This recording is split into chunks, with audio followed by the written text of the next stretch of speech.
ইতিহাস আলগা করলে দেখা যায় একটি তথ্য এখানে পাওয়া যায়। আল্লাহ পাক আমাদের জাতির পিতা হিসেবে যার সম্মান মর্যাদা দিয়েছেন, নাম কি তার একটু বলুন। মুসলমানদের জাতির পিতা ওয়াসাম্মাকুম ইব্রাহিম, আল্লাহ কোরআনে নাম কোট করে দিয়ে দিয়েছেন। মুসলমান তোমাদের জাতির পিতা, সে একজন ব্যক্তির নাম কোট করে দিলাম, তার নাম হলো আজরের বেটা ইব্রাহিম খলিলুল্লাহ। জোরে বলুন একটু সুবহানাল্লাহ। আমরা যা কিছু সুন্নত পালন করি, মেনে চলি, আসলে মুহাম্মদ রাসূলুল্লাহ সুন্নত নয়, এ সুন্নতটা হলো জাতির পিতা, নবীজির পিতৃ পুরুষ, নাম হলো তার ইব্রাহিম খলিলুল্লাহ। তিনি মাথায় টুপি দিতেন, নবী তাই পছন্দ করে দিয়েছেন। তিনি মুখে দাড়ি রাখতেন, নবী তাই পছন্দ করে রেখেছেন। তিনি লম্বা হাঁটুর নিচে জামা গায়ে দিতেন, নবী তাই পছন্দ করে গায়ে দিয়েছেন। তিনি 82 বছর বয়সে খাতনা দিয়েছেন, মুসলমানি করেছেন। এই জন্য উম্মতে মুহাম্মাদীদের খাতনা দিয়ে ইব্রাহিম নবীর সুন্নত আদায় করতে হয়। ঠিক বললাম না ভুল বললাম? আমাদের খাতনা দেওয়ার পরিকল্পনা হলো ইব্রাহিম নবীর বয়স যখন 80, মতান্তরে 82। আল্লাহ বলেন লিঙ্গের মাথার চামড়া কেটে দাও। ওই লিঙ্গের চামড়ার ভিতরে যে ময়লা থাকে, দূষিত পয়জন থাকে, দুর্গন্ধ যুক্ত জিনিস থাকে, ওগুলো লিঙ্গের ভিতরে থাকলে তোমার ইবাদত বন্দেগী কবুল হবে না। শরীরের বাইরের অংশ তোমারে পবিত্র রাখতে হবে, এজন্য তুমি খাতনা দাও। ইব্রাহিম বলেন আল্লাহ বয়স হয়ে গেছে 80-82 বছর, খাতনা দেব কি করে?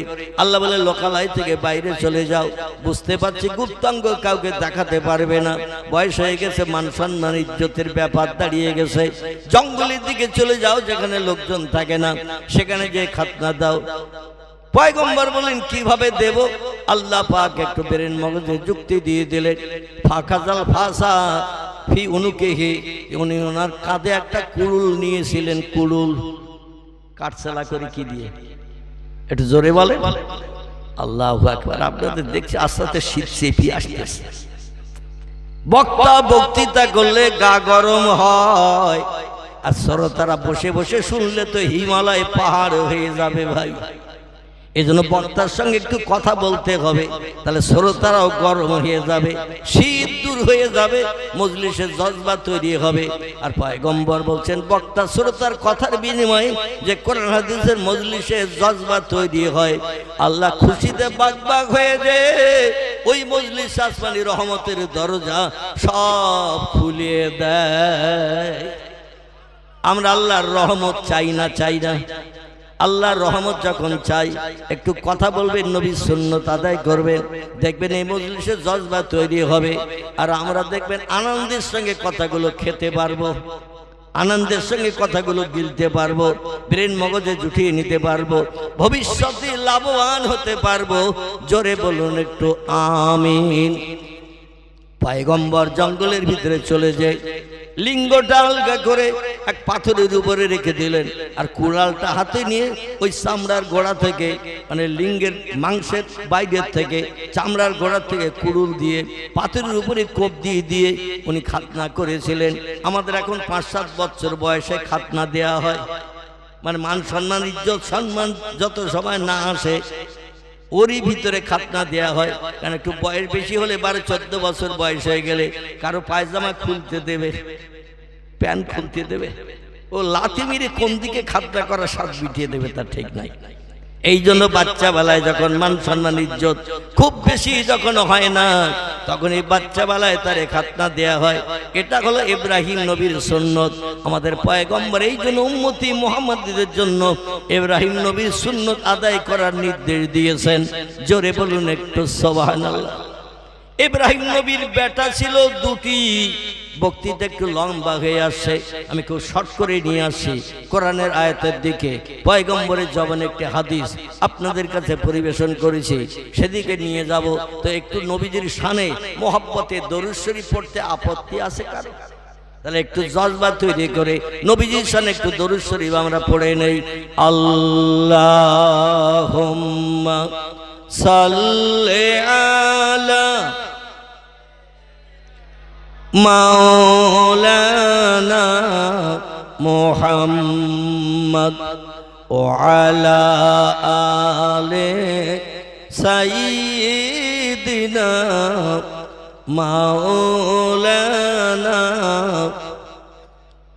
আবু জেহেল বলে ও মুহাম্মদ, আবু জেহেল বলে ও মুহাম্মদ, তুমি আমায় তোলো না, মানব আমি খোদার হাবিব তাজেদারে মদিনা। আল্লাহুম্মা সাল্লি আলা, প্রাণ খুলে পড়ে, সাইয়্যিদিনা মাওলানা মুহাম্মদ ও আলা আলে সাইয়্যিদিনা। হাত বাড়িয়ে রাসূলুল্লাহ, হাত বাড়িয়ে রাসূলুল্লাহ আবু জেহেলকে তুলিলেন, ঈমান আনার তরে বহুত অনুরোধ যে করিলেন। আবু জেহেল বলে ও মুহাম্মদ, তুমি বড় জাদুঘর, মানব না কো খোদার হাবিব, পড়ব না কলেমা তোমার। রাসূলুল্লাহকে সবাই চিনিল, রাসূলুল্লাহকে সবাই চিনিল, কেবল আবু জেহেল চিনল না। তিনি হলেন খোদার হাবিব তাজেদারে মদিনা। আল্লাহুম্মা সাল্লি আলা সাইয়্যিদিনা মাওলানা মুহাম্মদ ও আলা আলে সাইয়্যিদিনা। প্রাণ খুলে কলেমার জিকির, লা ইলাহা ইল্লাল্লাহ, লা ইলাহা, লা ইলাহা ইল্লাল্লাহ মুহাম্মাদুর রাসূলুল্লাহ। কাক ডাকে কাকা রবে, কাক ডাকে কাকা রবে, কোকিলের স্বর মধুর লাগে, ডাকে সেই শীতের হাওয়ায়, আল্লাহ ছাড়া মাবুদ নাই, বলো লা ইলাহা ইল্লাল্লাহ, লা ইলাহা, লা ইলাহা ইল্লাল্লাহ মুহাম্মাদুর। নবীও বকর গারে সুরে, নবীও বকর গারে সুরে, সেই নামের ওই জিকির করে, তাই না দেখে মাকড় সাথী জাল বুনিয়া যায়, কবুতর এসে পাশে বসে স্মরণ করে, তাই বলো লা ইলাহা ইল্লাল্লাহ, লা ইলাহা, লা ইলাহা ইল্লাল্লাহ মুহাম্মাদুর রাসূলুল্লাহ। যে লোকটি কলেমা পড়ে সে হলো ঈমানদার, আর যে লোকটি কলেমা পড়ে না সে লোকটি কি? ঈমানদারের বিপরীত শব্দ কি? বেঈমান, কাফের। ঈমানদার সেই লোকটি যে কলেমা পড়ে আল্লাহর স্রষ্টা হিসেবে বিশ্বাস করে, আর পয়গম্বর মুহাম্মদ রাসূলুল্লাহকে সেরা নিতাই হিসেবে অন্তরে স্বীকারোক্তি দেয়। এই লোকটি হলো পৃথিবীতে ঈমানদার। ঈমান শব্দটি হলো আরবি ভাষা, এর বাংলা অর্থ হলো বিশ্বাস। কি নাম বললাম? ঈমান শব্দের বাংলা অর্থ হলো বিশ্বাস। আল্লাহকে আমরা কেউ দেখতে পেয়েছি কোনোদিন? যতদিন বাঁচবো দেখতে পাবো। আমাদের বাপদাদারাও কোনোদিন আল্লাহরে দেখেছে? তারাও স্রষ্টারে দেখেনি। না দেখে বিশ্বাস করার নাম হলো ঈমান। জোরে বলুন আমিন। না দেখে বিশ্বাস করার নাম ঈমান। কিন্তু বর্তমান প্রযুক্তি যুগের বিজ্ঞানীরা বলছে যেটা চোখে দেখি সেটা বিশ্বাস করি, যেটা চোখে দেখি না সেটা বিশ্বাস করতে পারি না। এজন্য বিজ্ঞানীদের কি বলা হবে? ঈমানদার বলা হবে না বেঈমান বলা হবে? তারা আল্লাহরে দেখতে পায় না, তাই বিশ্বাস করে না। আর একটা জিনিস না দেখে বিশ্বাস করতে হবে, সেটি হলো অল ইয়াউমিল আখিরা। কি বললাম? অল ইয়াউমিল আখিরা, পরকাল বলে একটা লম্বা জিন্দেগি আল্লাহ বানিয়ে রেখেছেন, যেটা মরণের পরে বান্দাদের নসিবে জড়বে। দুনিয়ায় বেঁচে থাকতে জান্নাত জাহান্নাম হাসরের মাঠ আমরা কেউ দেখতে পাবো? আর কেউ দেখতে পেয়েছে? কিন্তু পরকালে লম্বা জিন্দেগি একটা আছে না নাই? অল ইয়াউমিল আখিরা, পরকালে লম্বা জিন্দেগি, এটা আমাদের না দেখে বিশ্বাস করতে হবে। এই বিশ্বাস করার নাম হলো ঈমানদার। যারা পরকাল বিশ্বাস করে না, যারা বলে দুনিয়া হলো ক্ষণস্থায়ী, আজকের বেঁচে আসো আগামীকাল থাকবে, এই সার্টিফিকেট আমরা দিতে পারবো না। এই জন্য ভবিষ্যতের জন্য কোনো আশা উঠিয়ে রেখো না। মনে যখন যেটা ইচ্ছা হবে সঙ্গে সঙ্গে পূরণ করে শখ স্বাদ মিটিয়ে নাও, কারণ মরে গেলে তোমার জীবনের শখ আর কেউ মিটাতে পারবে না। এই জন্য বিজ্ঞানীরা আরেকটা তত্ত্ব দিয়েছে। ওরা বলছে আনন্দ করো, ফুর্তি করো, খাও আর মরো, মরণের পর আর কিচ্ছু নাই। 4 ভাগ দার্শনিক, দর্শন শাস্ত্রের লোক, 12 ক্লাসে পড়ানো হয় ফিলোসফি। এই দর্শন শাস্ত্রে 4 ভাগ দার্শনিকরা বলছে দুনিয়া হলো আনন্দের জায়গা, দুনিয়া হলো ফুর্তির জায়গা।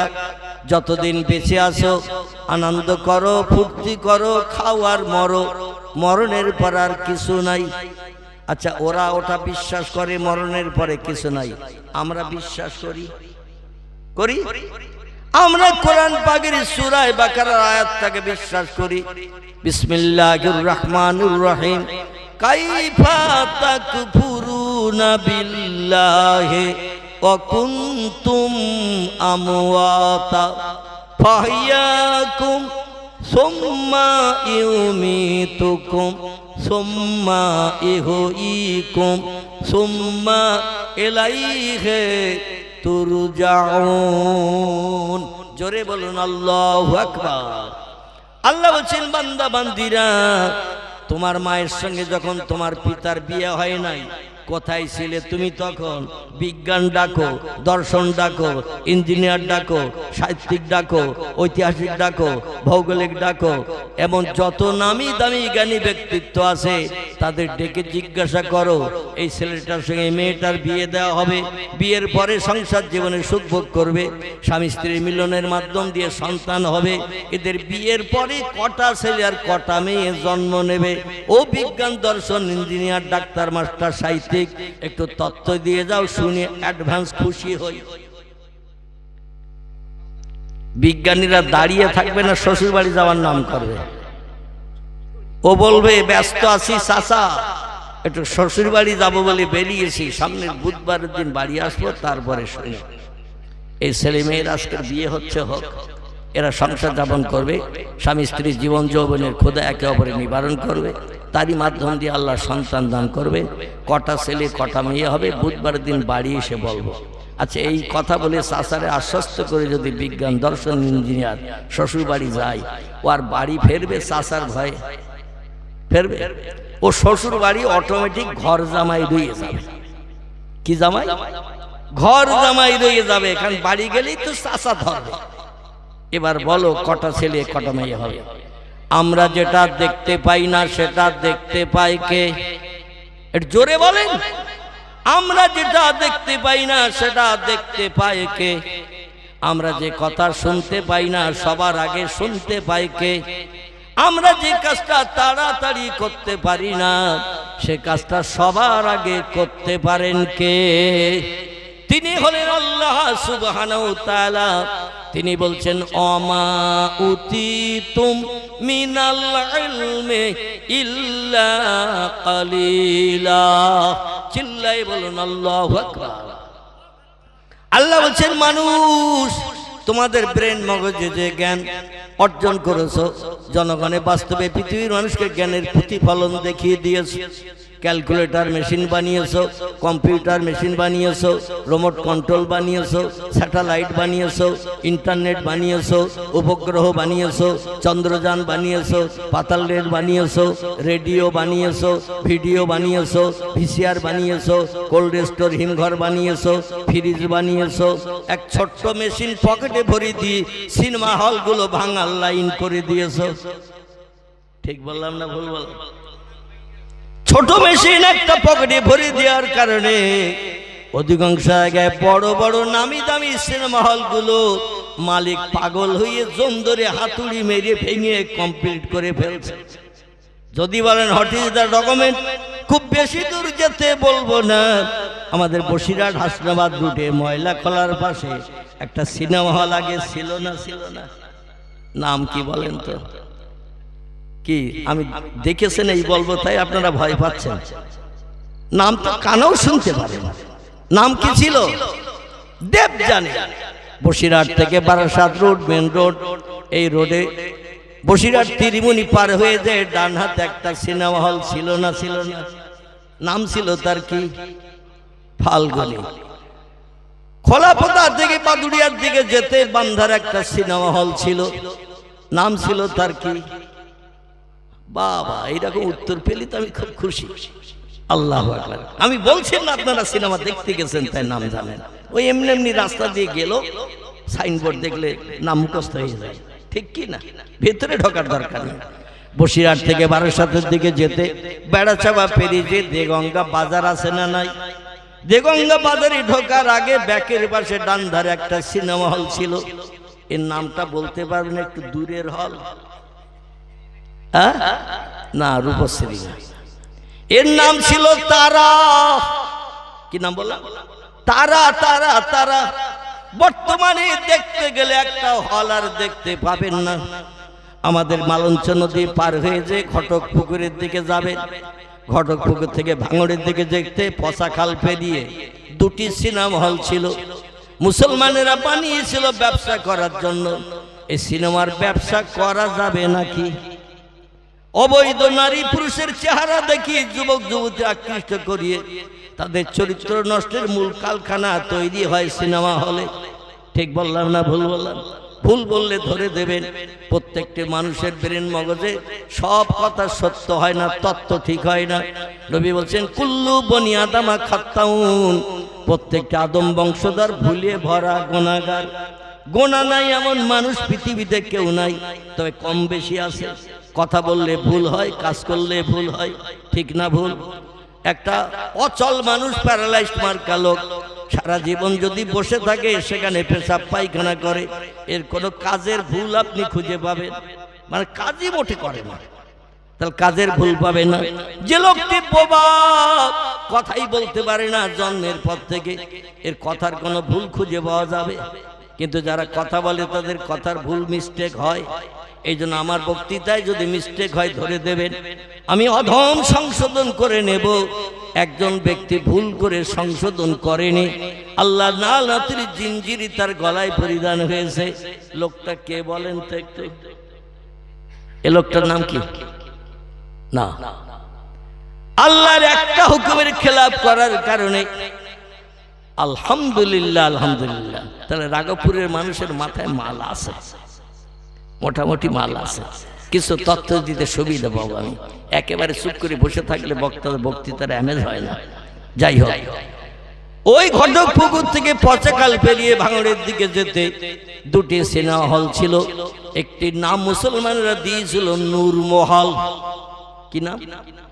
পয়গম্বর সম্পর্কে আল্লাহ বলছেন কদ জাআকুম মিনাল্লাহি নূরু ওয়া কিতাবুম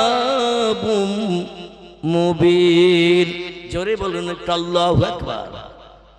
আল্লাহ বলছেন বিশ্ববাসী তোমাদের কল্যাণের জন্য, উপকারের জন্য, বিপদে মুসিবতে সাহায্যের জন্য, লাভজনক ব্যবসা করে জান্নাত হালাল বানানোর জন্য আমার তরফ থেকে দুটি নেয়ামত, তোহফা, গিফট, অনুদান পৃথিবীতে আমি পাঠিয়ে দিয়েছি। এই দুটি জিনিস যদি জীবনের সঙ্গে তোমরা মিলিয়ে নিতে পারো, দুটি জিনিসকে যদি তোমরা আমল দিতে পারো, ফালা আলাইকা, আর কোনো জিনিসের প্রয়োজন তোমাদের হবে না। মা ফাতাকা মিনহু, ওই দুটি জিনিস তোমাদের দুনিয়া, কবর, হাসর, পরকাল সব জায়গায় তোমাদের নিষ্কৃতির ব্যবস্থা হয়ে যাবে। চিল্লায়ে বলুন একটু সুবহানাল্লাহ। দুটির একটি নাম আল্লাহ বলছেন কদ জাআকুম মিনাল্লাহি নূর। আল্লাহ বলছেন তোমাদের কল্যাণের জন্য, উপকারের জন্য, সংসার জীবনের সুখ ভোগের জন্য, বিপদ মুসিবতে নিষ্কৃতি পাওয়ার জন্য, দুশ্চিন্তা থেকে মুক্ত হওয়ার জন্য আমি প্রথমে একটি জিনিস তোহফা স্বরূপ, গিফট স্বরূপ, অনুদান স্বরূপ ও মনুষ্য জাতি তোমাদের ঘরে পাঠিয়ে দিলাম। একটির নাম হলো আরবিতে নূর। কি নাম? আল্লাহ বলছেন মিনাল্লাহি নূর, আমি আমার তরফ থেকে একটি নূর পাঠিয়ে দিলাম। আরবিতে তার নাম নূর, ইংরেজিতে তার নাম হলো লাইট, বাংলায় তার নাম হলো জ্যোতি বা আলো। আল্লাহ বলেন তোমাদের একটি আলো পাঠিয়ে দিলাম কল্যাণের জন্য, উপকারের জন্য। এই আলোর মাধ্যম দিয়ে আমরা কোনো লাভ পাই না, লস হয়? লাভ পাই না, লস হয়? যদি লাইট জ্বলে কোনো বাড়ির সামনে চোর চুরি করতে যেতে পারবে? কথা বলতে হবে। অন্ধকারে অনেক সময় আম গাছের তলায় যুবক যুবতী ফুচকা খাওয়াও চলে। ঠিক বললাম না ভুল বললাম? লাইট যদি জ্বলে ওখানে ফুচকা খেতে পারবে? মেয়ের বাপ, মেয়ের মা, আপনজন হাত ধরে ঘা কতক দিতে দিতে নিয়ে যাবে কিনা? ওসব কি হচ্ছিল হেরা এ বলবে কিনা? অধিকাংশ জলসা এখন ব্যভিচারের কারখানা শুরু হয়েছে। গতকাল আমার প্রোগ্রাম ছিল নদিয়া জেলায়, সেখানে জলসায় যতটা না লোক তার অন্তত 20 ডবল লোক শুধু মেলায় বাজারে। গতকাল আমার প্রোগ্রাম ছিল নদিয়া জেলায়, তো 20 ডবল লোক শুধু বাজারে মেলায়। যেমন যুবক তেমন যুবতী, যেমন নারী তেমন পুরুষ। জলসার ধারে পাশে তারা ঘেঁষে না, তারা শুধু ওইখানে হাত ধরে টানাটানি, হাসি ঠাট্টা, গল্প গুজব, মাঝে মধ্যে মোবাইলের ফোন নম্বর দেওয়া দেওয়া চলতেছে। রাতের বেলা কম্বল মুড়ি দিয়ে ভোর পর্যন্ত অ্যাকশন চালাবে। তাই কত সময় পর্যন্ত? ভোর পর্যন্ত। শীতকালে যে কত সুবিধা আল্লাহই বেশি জানে। কম্বল মুড়ি দিল মানে বাপ মার চোখের আড়াল হয়ে গেল। ওর ভিতরে মোমেনার ঘুম নাই, মিন্টুরও ঘুম নাই, সারা রাত চলতেছে অ্যাকশন। ফজরের আজান হয়েছে তাও ওরা অ্যাকশন চালাচ্ছে। সকাল 8টা যখন বেজেছে আস্তে আস্তে কম্বল ছেড়ে ঠেলে উঠেছে। চোখের দিকে তাকালে দেখা যাচ্ছে কুকো আর ওর চোখ সমান, কোকিল আর ওর চোখ সমান। কোকিলের চোখ যেমন লাল, ওদের চোখ হয়েছে ওইরকম লাল। মানে রাত 12টার পর থেকে অ্যাকশন চালিয়েছে সকাল পর্যন্ত। এ চোখ কি কালো মণি সাদা থাকবে না একটু লালি মার্কা হবে? লালি মার্কা হয়ে যাবে। তবে রাঘবপুরের যুবক যুবতীরা আল্লাহর অফরন্ত রহমত, এরা একটা সাদা কাপড় মার্কা। কি কাপড় বললাম? সাদা কাপড়। এদের গায়ে কোনো দাগ দাগ কিচ্ছু নাই। আর এদের নামে বদনাম দিয়ে আমি আবার অসুস্থ রোগী মার খেয়ে মরবো নাকি? এখন আল্লাহ পরিপূর্ণ সুস্থ করে নাই। কঠিন রোগে আক্রান্ত ছিলাম 4 বছর, ঘরের ভিতরে আবদ্ধ ছিলাম, কোনো মানুষের সঙ্গে দেখাও করতে পারতাম না। যাই হোক, 3.5 বছর ডায়ালিসিসের পরে একদিন বা একদিন আপনাদেরই রোড দিয়ে আমার যেতে হয়েছে 3.5 বছর মালঞ্চ হয়ে কলকাতা আরেনটেগর হসপিটালের কাছে মুকুন্দপুর ওরই পাশে আমাকে ডায়ালিসিস করতে যেতে হয়েছে। 82 কিলোমিটার রাস্তা, যেতে আসতে 82। বাড়ি থেকে বেরিয়ে ডায়ালিসিস করে ফিরে আসতে সময় লাগতো 9 ঘন্টা, 9.5 ঘন্টা। বেডে শুধু শুয়ে থাকতে হতো 4 ঘন্টা, 5 মিনিট বেশি ছাড়া কম হতো না। এ হাতে এখনো দাগ আছে, গলায় দাগ আছে, বুকে চ্যানেলের দাগ আছে। মানে জড়ো জড়ো করেছে সব মোটা মোটা ওই গরু ফুরুনের সুচ ফুটিয়ে ফুটিয়ে শিরার ভিতরে ফুটিয়ে দিয়ে ব্লাডগুলো টেনে মেশিনে শোধন করে আবার আরেকটা সুচ এখানে ফুটিয়ে একটা এখানে, একটা এখানে, একটা এখানে, এইভাবে ফুটিয়ে ফুটিয়ে ব্লাডগুলো সংশোধন করে পানিগুলো বার করে রক্তগুলো আবার ঢুকিয়ে দিত। একদিন 2 দিন না, একদিন বা একদিন 3.5 বছর তারপরে কলকাতা আরএনটেগর হসপিটালে গত 2024 সালের 18 জানুয়ারি আমি অধম অপারেশন হই। আমার এই পাজরের কাঠি থেকে নিয়ে কুস্কি পর্যন্ত পুরো পেট ফাড়া, 21টা সেলাই, পুরো পেটে সেলাই 21টা, পুরো পেট ফেড়িয়ে আমার দুটি কিডনি টোটাল ড্যামেজ হয়ে গিয়েছিল, অচল। 24 ঘন্টায় 2 থেকে 3 ফোঁটার বেশি পেশাব হতো না। 24 ঘন্টার ভেতরে পানি যা খেতাম সব দেহের ভিতরে জমে যেত। ব্যাঙ মরে গেলে 3-4 দিন পরে যেমন ফুলিয়ে যায়, আমার চেহারার অবস্থা ওই রকম ফুলিয়ে যেত। আবার ওই পানি বার করলে চেহারাটা আবার একটু চুপসে যেত। এইভাবে অপারেশন না হওয়া পর্যন্ত আমাকে এইভাবে দৌড়াতে হয়েছে। চিরসুখী জন ভ্রমে কি কখন ব্যথিত বেদনা বুঝিতে পারে, কি যাতনা বিষে বুঝিবে সে কিসে, কবু আসি বিষে দংশে নিজারে।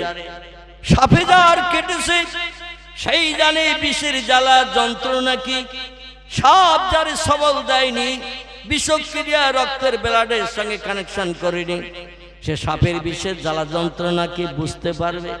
কোনদিন তার পক্ষে বোঝার সম্ভব নয়। আল্লাহ পাক কঠিন রোগ যাদের দিয়েছেন তারাই জানে রোগের জ্বালা যন্ত্রণা কি। সারাটি রাত বালিশ পাতা করে বসে থাকতে হতো, শুয়ে পড়লেই শ্বাস নিঃশ্বাস বন্ধ হয়ে যেত। 2টি সিলিন্ডার, গ্যাস সিলিন্ডার মাথার পাশে রাখা থাকতো, অক্সিজেন দেয়া হতো শ্বাস নিঃশ্বাসটা যাতে বার হয়। কবরের যাত্রী আল্লাহ বানিয়েছিলেন অধমকে। বাংলা একটি প্রবাদ আছে, রাখে আল্লাহ মারে কে, মারে আল্লাহ রাখে কে। এই প্রবাদটা যে 100% সত্য, 100-এর ভিতরে 100% সত্য। অধমকে দিয়ে আল্লাহ সেটা প্রমাণ দেখিয়ে দিয়েছেন। গ্রামের 98% মানুষের ধারণা ছিল আমি অধম আর বাঁচব না। আমার ওজন ডায়ালিসিস করতে করতে হয়ে গিয়েছিল মাত্র 45 কেজি। এখন এই যে দেহ দেখছেন 59-59.5 কেজি ওজন। তখন ডায়ালিসিসের সময় 3 বছর ওজন ছিল 45 কেজি। শুধু হাড়ের গায়ে চামড়াটা লাগানো ছিল, মাংস গোশত কিছুই ছিল না। সেই খোদার কসম খেয়ে বলি, এই যে চেয়ারে বসে বক্তব্য রাখছি, একটু জমিনে বসারও ক্ষমতা ছিল না, পাছার হাড় ফুটে যেত এমন করে জমিনে বসলে, এমন অবস্থা ছিল। গ্রামের মানুষ ধারণা করতো মাইকে কখন অ্যালোয়ান্স হবে, মৌলবি কালাম মারা গেছে, একটু জানাজা পড়তে যাব। আল্লাহ পাক কবরের যাত্রীকে আজ চেয়ারে বসিয়ে দিন শরীয়তের 2-4 কথা বলার সুযোগ করে দিয়েছেন। এজন্য শুকরিয়া মাবুদের করব না ইবলিস শয়তানের করব? কার করব শুকরিয়া? কোটি কোটি কোটি কোটি সুযোগ শুকরিয়া সেই মাবুদের জন্য। তবে আল্লাহ পাক কোরআন পাকে জানিয়েছেন, আমার কাছ থেকে যদি কোনো বান্দা বান্দি সাহায্য পেতে চাও, উপকৃত হতে চাও, বিপদে মুসিবতে যদি লাভবান হতে চাও, তোহফা গিফট পেয়ে যদি তোমরা খুশি হতে চাও, 2টি কাজ একটু কম বেশি করে নাও। কটি? 2টি কাজ একটু কম বেশি করো, তাহলে আমার করুণা রহমত বরকত থেকে তোমরা বঞ্চিত হবে না। কোরআন বলছি, ফালিয়াদহাকু কালিলাউ ওয়ালিয়াবকু কাসীরা। একটি কাজ একটু কম কম করবে, একটি কাজ একটু বেশি বেশি করবে। এই 2টি কাজ যারা আমার কোরআন মোতাবেক করবে, আমি আল্লাহ তাদের পাশে সাহায্যের জন্য রহমতের হাত বাড়াই। নারায়ে তাকবীর। একটি কাজ হলো হাসি তামাশা কম, ফালিয়াদহাকু কালিলা। হাসি তামাশা পৃথিবীতে একটু কম কম করে করবে, একটা কাজ একটু বেশি বেশি করবে। আল্লাহ বলছেন ওয়ালিয়াবকু কাসীরা। চোখের পানি একটু বেশি বেশি করে আমার জমিনে ফেলবে। আমি আল্লাহ চোখের পানি বড় ভালোবাসি, চোখের পানি বড় পছন্দ করি। চোখের 1 ফোঁটা পানির বিনিময়ে জাহান্নামের আগুন দপ করে নিভিয়ে দিয়ে থাকি। 2টি ফোঁটা পানি আল্লাহর কাছে খুব প্রিয় পছন্দনীয়। একটি হলো শহীদের দেহের রক্ত ফোঁটা, আল্লাহর দরবারে খুব প্রিয় পছন্দনীয় কোন ব্যক্তি যদি মসজিদের জন্য, মাদ্রাসার জন্য, কোরআনের জন্য, ইসলামের জন্য টুপি মাথায় রাখতে যে, মুখে দাড়ি রাখতে যে, লম্বা জামা গায়ে দিয়ে রাস্তায় চলতে যে, ভিন ধর্মাবলম্বীরা হিংসুকতার মনোভাব নিয়ে আপনার যদি প্রাণ নাশ করে দিয়ে দেয়, দেহ ফ্র্যাকচার করে দিয়ে, গলা কেটে দিয়ে কিংবা অঙ্গ প্রত্যঙ্গ কেটে কেটে দিয়ে রক্ত প্রবাহিত করে দেয়, আল্লাহ নবী বলছেন শহীদের এক ফোঁটা রক্ত আল্লাহর কাছে এত প্রিয়, দুনিয়ার সমস্ত সম্পদ যদি দাঁড়িপাল্লার আরেক দিকে চাপানো হয়, রক্ত ফোঁটার দিকে মণিকাটা ঝুঁকে যাবে। আরেকটি ফোঁটা পানি আল্লাহর কাছে খুব প্রিয় পছন্দনীয়, সেটি হলো চোখের পানি। পয়গম্বর তিরমিজি আবু দাউদ শরীফের হাদিসে, দুটি হাদিসের কিতাবে লিপিবদ্ধ হয়েছে।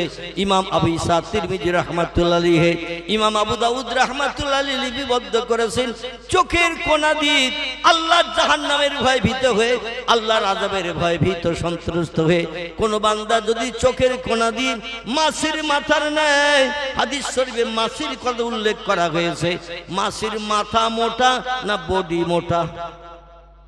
মাছির মাথা মোটা না দেহ মোটা? মাথা আসলে আলহামদুলিল্লাহ, একজন বললেন মাথা মোটা, আসলে মাছি ভালো করে দেখিনি সে, যার কারণে তত্ত্বটা মিস্টেক হয়েছে, সংশোধন হবে ইনশাআল্লাহ। মাছির দেহের থেকে মাথা ছোট, এই ছোট্ট মাছির মাথার ন্যায় এক ফোঁটা পানি, বড় মোটা ফোঁটা নয়, মাছের মাথার ন্যায় ছোট্ট ফোঁটা পানি চোখের কোনা দিয়ে গড়িয়ে নাকের ডগা পর্যন্ত নেমে যদি আসে, কোন পর্যন্ত? মুখ ভিজাতে হবে না, দাড়ি ভিজাতে হবে না, জামা ভিজাতে হবে না, পয়গম্বরের কথা। চোখের কোনা দিয়ে ছোট্ট একটা মাছের মাথার ন্যায় গুঁড়ো পানির ফোঁটা আল্লাহর জাহান্নামের ভয় ভিতরে, আল্লাহর কাহার জব্বার নামের কঠিন শাস্তির ভয়ে কোন বান্দা যদি ছোট্ট মাছের মাথার মতো একটা ফোঁটা পানি বার করে নাকের ডগা পর্যন্ত নামিয়ে দিয়ে দেয়, আল্লাহ পাক তার জন্য জাহান্নাম হারাম বানিয়ে দেয়। পয়গম্বর বলছে দুনিয়া হলো কান্নার জায়গা, হাসির জায়গা হলো আল্লাহর জান্নাত। না সেই শরীফের হাদিস, নবী বলছেন দুনিয়া হলো কান্নার জায়গা, হাসির জায়গা হলো আল্লাহর জান্নাত। পৃথিবীতে যত পারো একটু বেশি বেশি করে কাঁদতে থাকো, কারণ আল্লাহ এই চোখের পানি বড় ভালোবাসেন, চোখের পানি বড় পছন্দ করেন। কেতাবে এসেছে কাঁদলে রুহু সাফ হয়, কাঁদলে গুনাহ মাফ হয়, কাঁদলে আল্লাহ বান্দা বান্দির উপরে খুব তাড়াতাড়ি রাজি হয়ে যায়। তবে এই কান্নার একটা সময় আছে, সকালবেলা, দুপুরবেলা, বিকালবেলা, সন্ধ্যাবেলা, রাত্রে খেয়ে দিয়ে শোয়ার সময় একটু কানলে লাভ হবে কি? দ্বন্দ্বে পড়ে গেছেন। আল্লাহ কোরআনে তত্ত্ব দিচ্ছেন, কোরআন পাকের 15 পারা সূরা বনী ইসরাইলের ভিতরে কাঁদতে হবে কখন, সে তত্ত্ব আল্লাহ কোরআনে কোট করেছেন। তবে দুর্ভাগ্য আমাদের, আমরা কোরআন পাক একটু পড়িও না, মানে মতলব জানার চেষ্টা ভাবনা করি না। মাঝে মধ্যে কোনো ব্যক্তি পড়ে, পাশ দিয়ে হেঁটে যায়, যখন থেকে জিলিপির পেছের মতো সব বেকা বেকা লেখা, তেলা পাকার পায়ের মতো কোরআনের অক্ষরগুলো সব বেকা বেকা লেখা, চশমার ফ্রেমের মতো এর থেকে ওর থেকে জোড়া। ওই পুস্তকে লেখা আরবি ভাষা কোরআন, এতে লাভবানি কিছু নাই। চিল্লায় বলুন একটু নাউজুবিল্লাহ। কোরআনে লাভবানি আছে না নাই? আল্লাহ তো সরাসরি এসে আমাদের বুঝাতে পারবে না, সরাসরি এসে বলতে পারবে না। কোরআন পাঠিয়ে দিয়েছেন, অনুধাবন করব, কোরআন পড়ব, মানে মতলব বুঝবো, সে মতো যদি আমল করি আমরা লাভবান হব না ব্যবসায় লস হবে? আমাদের লাভবান হব না ব্যবসায় লস হবে? লাভবান হব। সকলে বলি আমিন, জোরে বলুন একটু আমিন। আল্লাহ কোরআন পাকের 15 পারা সূরা বনী ইসরাইলের ভিতরে কান্নার সময় বলে দিলেন, জোরে বলুন আল্লাহু আকবার। ও মিনাল লাইলি ফাতাহাজ্জাদ বিহি নাফিলাতাল লাক আসা আইয়াবআসাকা রাব্বুকা মাকামাম মাহমুদা। জোরে বলুন একটু আল্লাহু আকবার। আল্লাহ বলছেন বান্দা আমার কাছ থেকে যদি কিছু পেতে চাও, আমার কাছ থেকে সাহায্য নিয়ে মুখে যদি হাসি পড়তে চাও, বিপদ মুসিবতে নিষ্কৃতি পেতে চাও, ডাক্তারকে যদি দেখাতে না চাও, মাস্টারের কাছে যুক্তি যদি না চাও, একটা কাজ করো, রাত্র দ্বীপ প্রহরের পর থেকে নিয়ে ফজরের আযান ধ্বনির আগ পর্যন্ত একটা নামাজ আমি কোরআনে কোট করে দিয়ে দিয়েছে। এই নামাজটির নাম কি রাঘবপুরের মানুষেরা বলেন? এই নামাজের নাম আলহামদুলিল্লাহ। আলহামদুলিল্লাহ। শুধু 5 ওয়াক্ত নামাজ পড়লে কাজ হয় না। 5 ওয়াক্ত নামাজ পড়লে আল্লাহরে রাজি করা যাবে না। আল্লাহর দুনিয়ায় বাস করতে গেলে 5 ওয়াক্ত নামাজ মাস্ট, অবশ্য কর্তব্য। আল্লাহর দুনিয়ায় বাস করবে, আল্লাহ নেয়ামত খাবে, আল্লাহর অনুদান বিবি বাচ্চা নিয়ে সংসার জীবনে সুখ ভোগ করবে, আল্লাহ জমিনে ঘর বেঁধে বাস করবে। এই জন্য 5টা বার একটু মসজিদে যেয়ে কপাল ঠেকাতে হবে। এটা দুনিয়ায় বাস করতে গেলেই ওই বান্দার জন্য অবশ্য কর্তব্য, করতেই হবে। কিন্তু আল্লাহকে যদি রাজি করতে চাও, আল্লাহর কাছ থেকে কোনো তোহফা গিফট যদি পেতে চাও, আরো বাড়তি নামাজ আছে না নাই? আছে না নাই? এই 5 ওয়াক্ত নামাজ কি শেষ? আল্লাহু আকবার। ফজরের নামাজের পর একটা নামাজ আছে, নাম হলো তার ইশরাক। কি নাম বললাম? ইশরাক। ইশরাক বেলা 10টার পরে একটা নামাজ আছে, নাম তার চাষ। মাগরিবের নামাজের পর একটা নামাজ আছে, নাম তার আওয়াবিন। রাত্র দ্বীপ প্রহরের পর থেকে নিয়ে ফজরের আযানের আগ পর্যন্ত একটা নামাজ আছে, এই নামাজটির নাম হলো তাহাজ্জুদ। কি নাম? এই নামাজগুলো নফল নামাজ। ইশরাকের নামাজ, চাশতের নামাজ, আওয়াবিনের নামাজ, তাহাজ্জুদের নামাজ, এগুলো ফরজ, অবশ্য কর্তব্য নয়। আল্লাহর দুনিয়ায় বাস করতে গেলে অবশ্য কর্তব্য 5 ওয়াক্ত ফরজ, এটা প্রত্যেক আদায় করতে হবে। আর মালিককে যদি রাজি করতে চান, মালিকের কাছ থেকে জীবনের সমস্যার সমাধান পেতে চান, মেম্বারের কাছে যদি যেতে না চান, প্রধানের কাছে দরখাস্ত দিতে যদি না চান, থানার ওসিরে যদি বশ করতে না চান, দুনিয়ার কোনো ব্যক্তির সঙ্গে বন্ধুত্ব করে ঘরে চুরি ডাকাতি বদমাইশি হিংসাত্মক মনোভাব আমার সঙ্গে আপনার সঙ্গে যাতে না করে, এই জন্য কোনো ব্যক্তির সঙ্গে বন্ধুত্ব করছেন, অবৈধ কাজ করে, মদ খায়, সুদ খায়, ব্যভিচারী করে, মানুষ প্রাণ নাশ করে, বিবি বাচ্চার বিদ্যুতিন করে, ওর সঙ্গে বন্ধুত্ব রেখেছি যাতে আমার আপনজন কারো ক্ষতি না করে। আল্লাহ বলছেন কারো সাহায্যের প্রয়োজন দরকার নাই, আমি আল্লাহ বান্দাদের জন্য এনাফ। এর বাংলা নাম হলো যথেষ্ট। জোরে বলুন সুবহান। এই নামাজটির নাম হলো তাহাজ্জুদ। সব নামাজের ভিতরে উত্তম নামাজ হলো তাহাজ্জুদ। এই নামাজটা রাত্র 12টার পর থেকে নিয়ে ফজরের আযানের আগ পর্যন্ত লম্বা সময় এই নামাজটা পড়া যায়। পৃথিবীতে 2টি দলের মানুষ, খুব ভালো করে শুনবেন, পৃথিবীতে 2টি দলের মানুষ এই দুনিয়ায় রাতের ঘুম তারা ঘুমাননি, বিবি বাচ্চার প্রেমাসক্ত হয়ে অর্থ উপার্জনের জন্য দৌড়াদৌড়ি ছুটাছুটি করেননি। আল্লাহ যাতে খুশি তারা তাতে খুশি। এ দলের নাম হলো 2টি। কটি বললাম? ধন্দে পড়েছেন আপনারা? ধন্দে পড়তে হবে না, তথ্য দেই, বুঝুন, তারপর ইনশাল্লাহ আমার সঙ্গে একমত হবে। একটি দলের নাম হলো নবী আম্বিয়ার দল, একটি দলের নাম হলো ওলি আউলিয়ার দল। আর যত দলের মানুষ পৃথিবীতে আমরা বাস করি, আলেম আছে, হাফেজ আছে, কারি আছে, মুফতি আছে, মসজিদের ইমাম আছে, মুয়াজ্জিন আছে, মুক্তাদি আছে, মুসল্লি আছে, চাষি আছে, তাঁতি আছে, কামার আছে, কুমোর আছে, সুতর আছে, ধোপা আছে, নাপিত আছে, ডাক্তার আছে, কবিরাজ আছে, মাস্টার আছে, হাকিম আছে, জজ আছে, উকিল আছে, ব্যারিস্টার আছে, বিজ্ঞান আছে, দর্শন আছে, ইঞ্জিনিয়ার আছে। এইভাবে যত দলের মানুষ পৃথিবীতে বাস করে এরা কিন্তু আল্লাহর আপন নয়। বোঝা গেল? এখনো বুঝতে পারেনি, আরেকটা এগিয়ে যেতে হবে। দলগুলোর নাম শুনুন, যদি কোনো দলের নাম বাদ যায় ওটাও ঢুকিয়ে নিয়ে নেবেন। চাষি, তাঁতি, কামার, কোমর, সুতর, ধোপা, নাপিত, ডাক্তার, কবিরাজ, হাকিম, জজ, উকিল, ব্যারিস্টার, বিজ্ঞান, দর্শন, ইঞ্জিনিয়ার থেকে শুরু করে আলেম, হাফেজ, কারি, মুফতি, মসজিদের ইমাম, মুয়াজ্জিন, মুক্তাদি, কোন দলের মানুষ আল্লাহর আপন নয়। মনে মনে যেন ধারণা করবেন না হুজুর আমাদের ইমামের নামে বদনাম দিয়ে গেল। আছে তো পাশে বসে, ওনার ইমামতি কত বছর আমি জানি না, আমি অধম আমার ইমামতি চলছে বর্তমান 40 বছর। ক বছর? 1985 থেকে নিয়ে 2025, ক বছর হয়? এই 40 বছর আমার ইমামতি চলছে। এর আগেও এক জায়গায় বছর 3 মতো ইমামতি করেছিলাম, কলকাতা আলিয়া থেকে যখন টাইটেল পাস করে ঘরে ফিরি। 3 বছর ইমামতি করেছিলাম। গ্রামটির নাম হলো নলডি উত্তরপাড়া। কি নাম বললাম? পাশের কাছে গ্রাম না, একটু খোঁজ নিয়ে শুনবেন আমি মিথ্যা টিথ্যা তথ্য দিচ্ছে কি।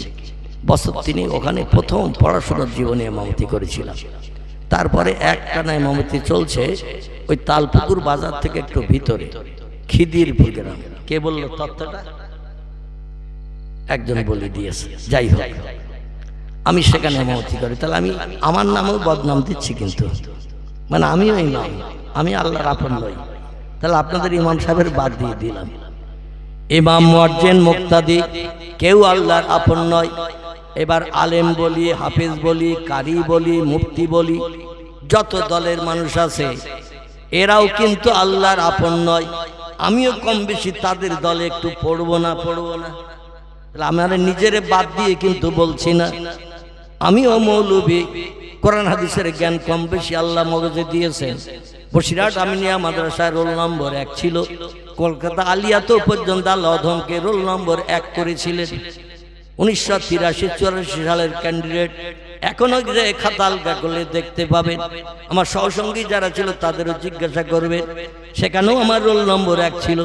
আবার সকাল 10টা থেকে 4টে পর্যন্ত মাদ্রাসা করতাম আলিয়া, আবার সন্ধ্যা 5টা থেকে রাত 10টা পর্যন্ত কলেজ করতাম বঙ্গবাসী শিয়ালদার কাছে।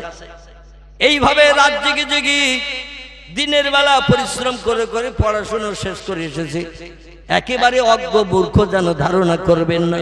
তবে যে দলের লোকগুলোর কথা বললাম এরা কেউ কিন্তু আল্লাহর আপন বনতে পারেনি। আল্লাহর আপন বনেছেন 2টি দলের মানুষ। কটা দলের নাম করেছি? কটা? 2টি দলের নাম বলেছি। আমি কিন্তু নাম বলেছি একটি দলের, তার নাম হলো নবী আম্বিয়ার দল। মনে আছে? আর একটা দলের মানুষের নাম বলি নাই, সেই নামটা হলো ওলি আউলিয়ার দল। এই 2টি দলের মানুষের জীবনী আল্লাহ কোরআনে ভরে দিয়ে দিয়েছেন।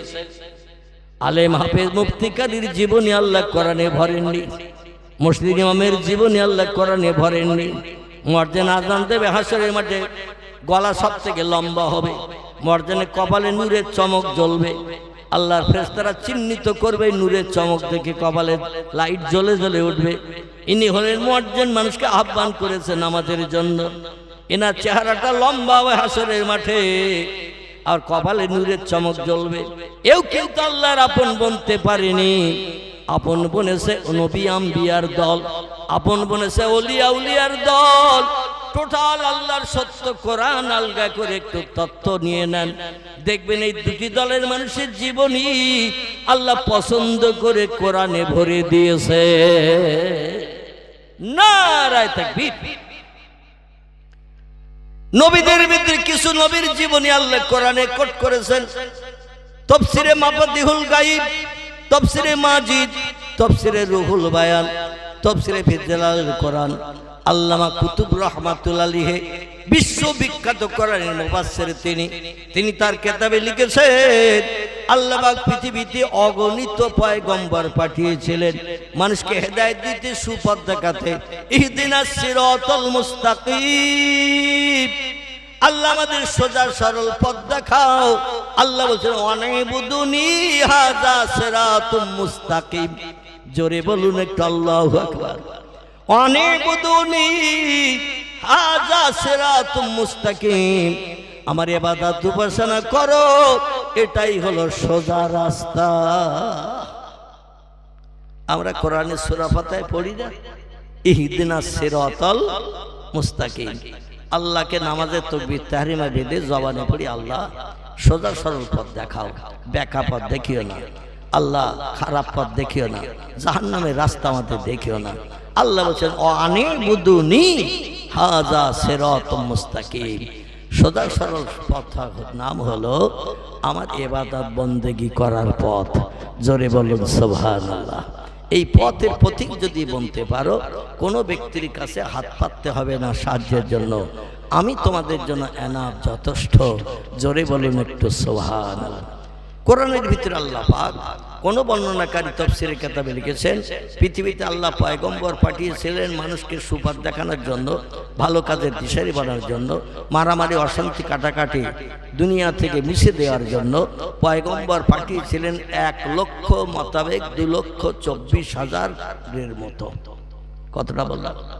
1,00,000 মোতাবেক 2,24,000-এর মতো পয়গম্বর আল্লাহ পৃথিবীতে পাঠিয়েছিলেন মানুষকে সুপথ দেখানোর জন্য।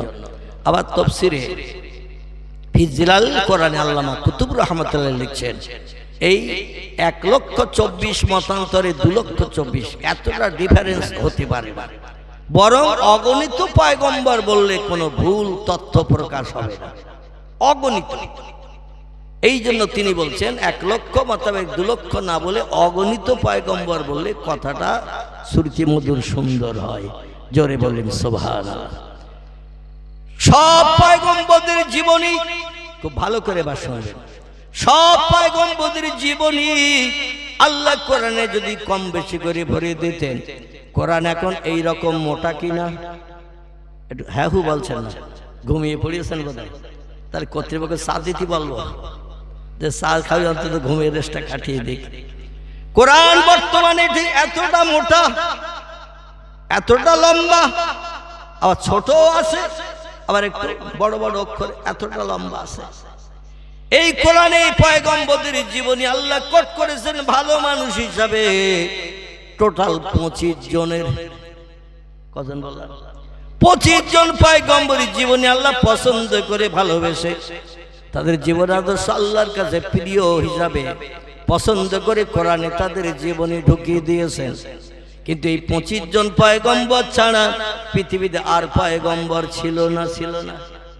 সব পয়গম্বরের জীবনী যদি একটু কম কম করে কোরআনে আল্লাহ ঢুকিয়ে দিতেন 1,00,000 মোতাবেক অগণিত, তাহলে কোরআন শরীফ আর এইরকম মোটা থাকতো, এতটা লম্বা থাকতো? খুব ভালো করে বুঝবেন। কোরআন আমার 2 হাতে হয়তো কুলাবে না, কারণ আমি বেটে গুটে মানুষ, খুব বেশি হাত লম্বা করতে পারবো না। যা হাত লম্বা করলাম এতটা মনে করুন লম্বা। আর সব নবীর জীবনী আল্লাহ কোরআনে কম বেশি যদি ভরে দিতে, পুরো হতো আমার 2 হাতের ভিতরে থেকেও লম্বা। ঠিক কি না? কোরআন এত লম্বা, এত পুরো যদি হতো, কোন জায়গা থেকে পাঠতে গেলে 15 জন ডাকাত দরকার হতো কিনা? কার হাত স্লিপ করে পড়িয়ে যদি যায় তাহলে তো সাদকা দিতে হবে। আরে ভারী কোরআনে সাদকা দিলে তো 3 বস্তা চাল হয়তো শেষ হয়ে যাবে, নুন শেষ হয়ে যাবে। এই জন্য কোরআন পড়ার জন্য লাগতো 15 জন। আবার কোরআনের তথ্য দেখে তুলতে লাগতো হয়তো 18 জন। কি ঠিক বললাম না ভুল বললাম? উপরে তুলতে হবে তাকিয়ায়, নিচে রাখা যাবে না। মানুষ হাঁটা চলা করে, কোরআন উপর দিয়ে পা চলে যেতে পারে। আল্লাহর কোরআনের মর্যাদা সম্মান দিতে হবে না? হবে না? এখন এই তুলতে গেলে 18 জন লাগতো, পাঠতে গেলে হয়তো 15 জন লাগতো। আল্লাহ বলে অত পয়গম্বরের জীবনী কোরআনে ভরে কোরআন বড় করব না, কোরআন মোটা করব না। কোরআন আমি সংক্ষেপ করি তোমাদের পড়ার জন্য পৃথিবীতে পাঠিয়েছি, কিয়ামত পর্যন্ত থাকবে। জোরে বলুন একটু সুবহানাল্লাহ। এই জন্য লক্ষাধিক পয়গম্বরের ভিতর থেকে ছাঁটাই করে বাছাই করে আল্লাহ পাক মাত্র 25 জন পয়গম্বরের জীবনী কোরআনে ভরে দিয়েছেন। টোটাল কোরআনে পয়গম্বরের নাম এসেছে 27 জনের। কজন বললাম? 27 জন পয়গম্বরের নাম এসেছে কোরআনে, জীবনী কোট করা হয়েছে 25 জনের। বাদ গেল কজন? কজন কথা বলে না, কি বলবেন? 2 জন বাদ গেল। এদের কোনো জীবনী কোরআনে লেখা নাই, শুধু নাম উল্লেখ আছে। তাদের কোনো জীবনী কোরআনে কোট করা নাই। টোটাল 27 জন পয়গম্বরের জীবনী আল্লাহ পাক কোরআনের ভিতরে ভরে দিয়েছেন। 25 জনের 2 জনের কোনো জীবনী ভরা নাই। আমি নাম কটা বলি শুনুন, তারপরে ওলিদের কথা বলবো। তারপরে যদি সময় পাই আমি তাদের জীবনের ইতিহাস আদর্শ থেকে আপনাদের কাছে একটু তথ্য তুলে ধরবো। তারা পৃথিবীতে বিপদে মুসিবতে দুঃখে দুর্দশায় সমস্যায় রোগে শোকে পতিত হয়ে আল্লাহর কাছ থেকে কেমন সাহায্য পেয়েছে, যে সাহায্য আমরা জন্ম থেকে নিয়ে মরণের দিন পর্যন্ত পেতে পারি নি। বোঝা যাচ্ছে তো? আমরা সে সাহায্য পেতে পারিনি, পেয়েছে তারা। এই দুটি দল যাদের জীবনী আল্লাহ কোরআনে কোট করেছেন। একটা দলের নাম নবী আম্বিয়ার দল, আর একটা দলের নাম ওলিয়া উলিয়ার দল। মনে রাখবেন, নবীদের নাম কটা বলি।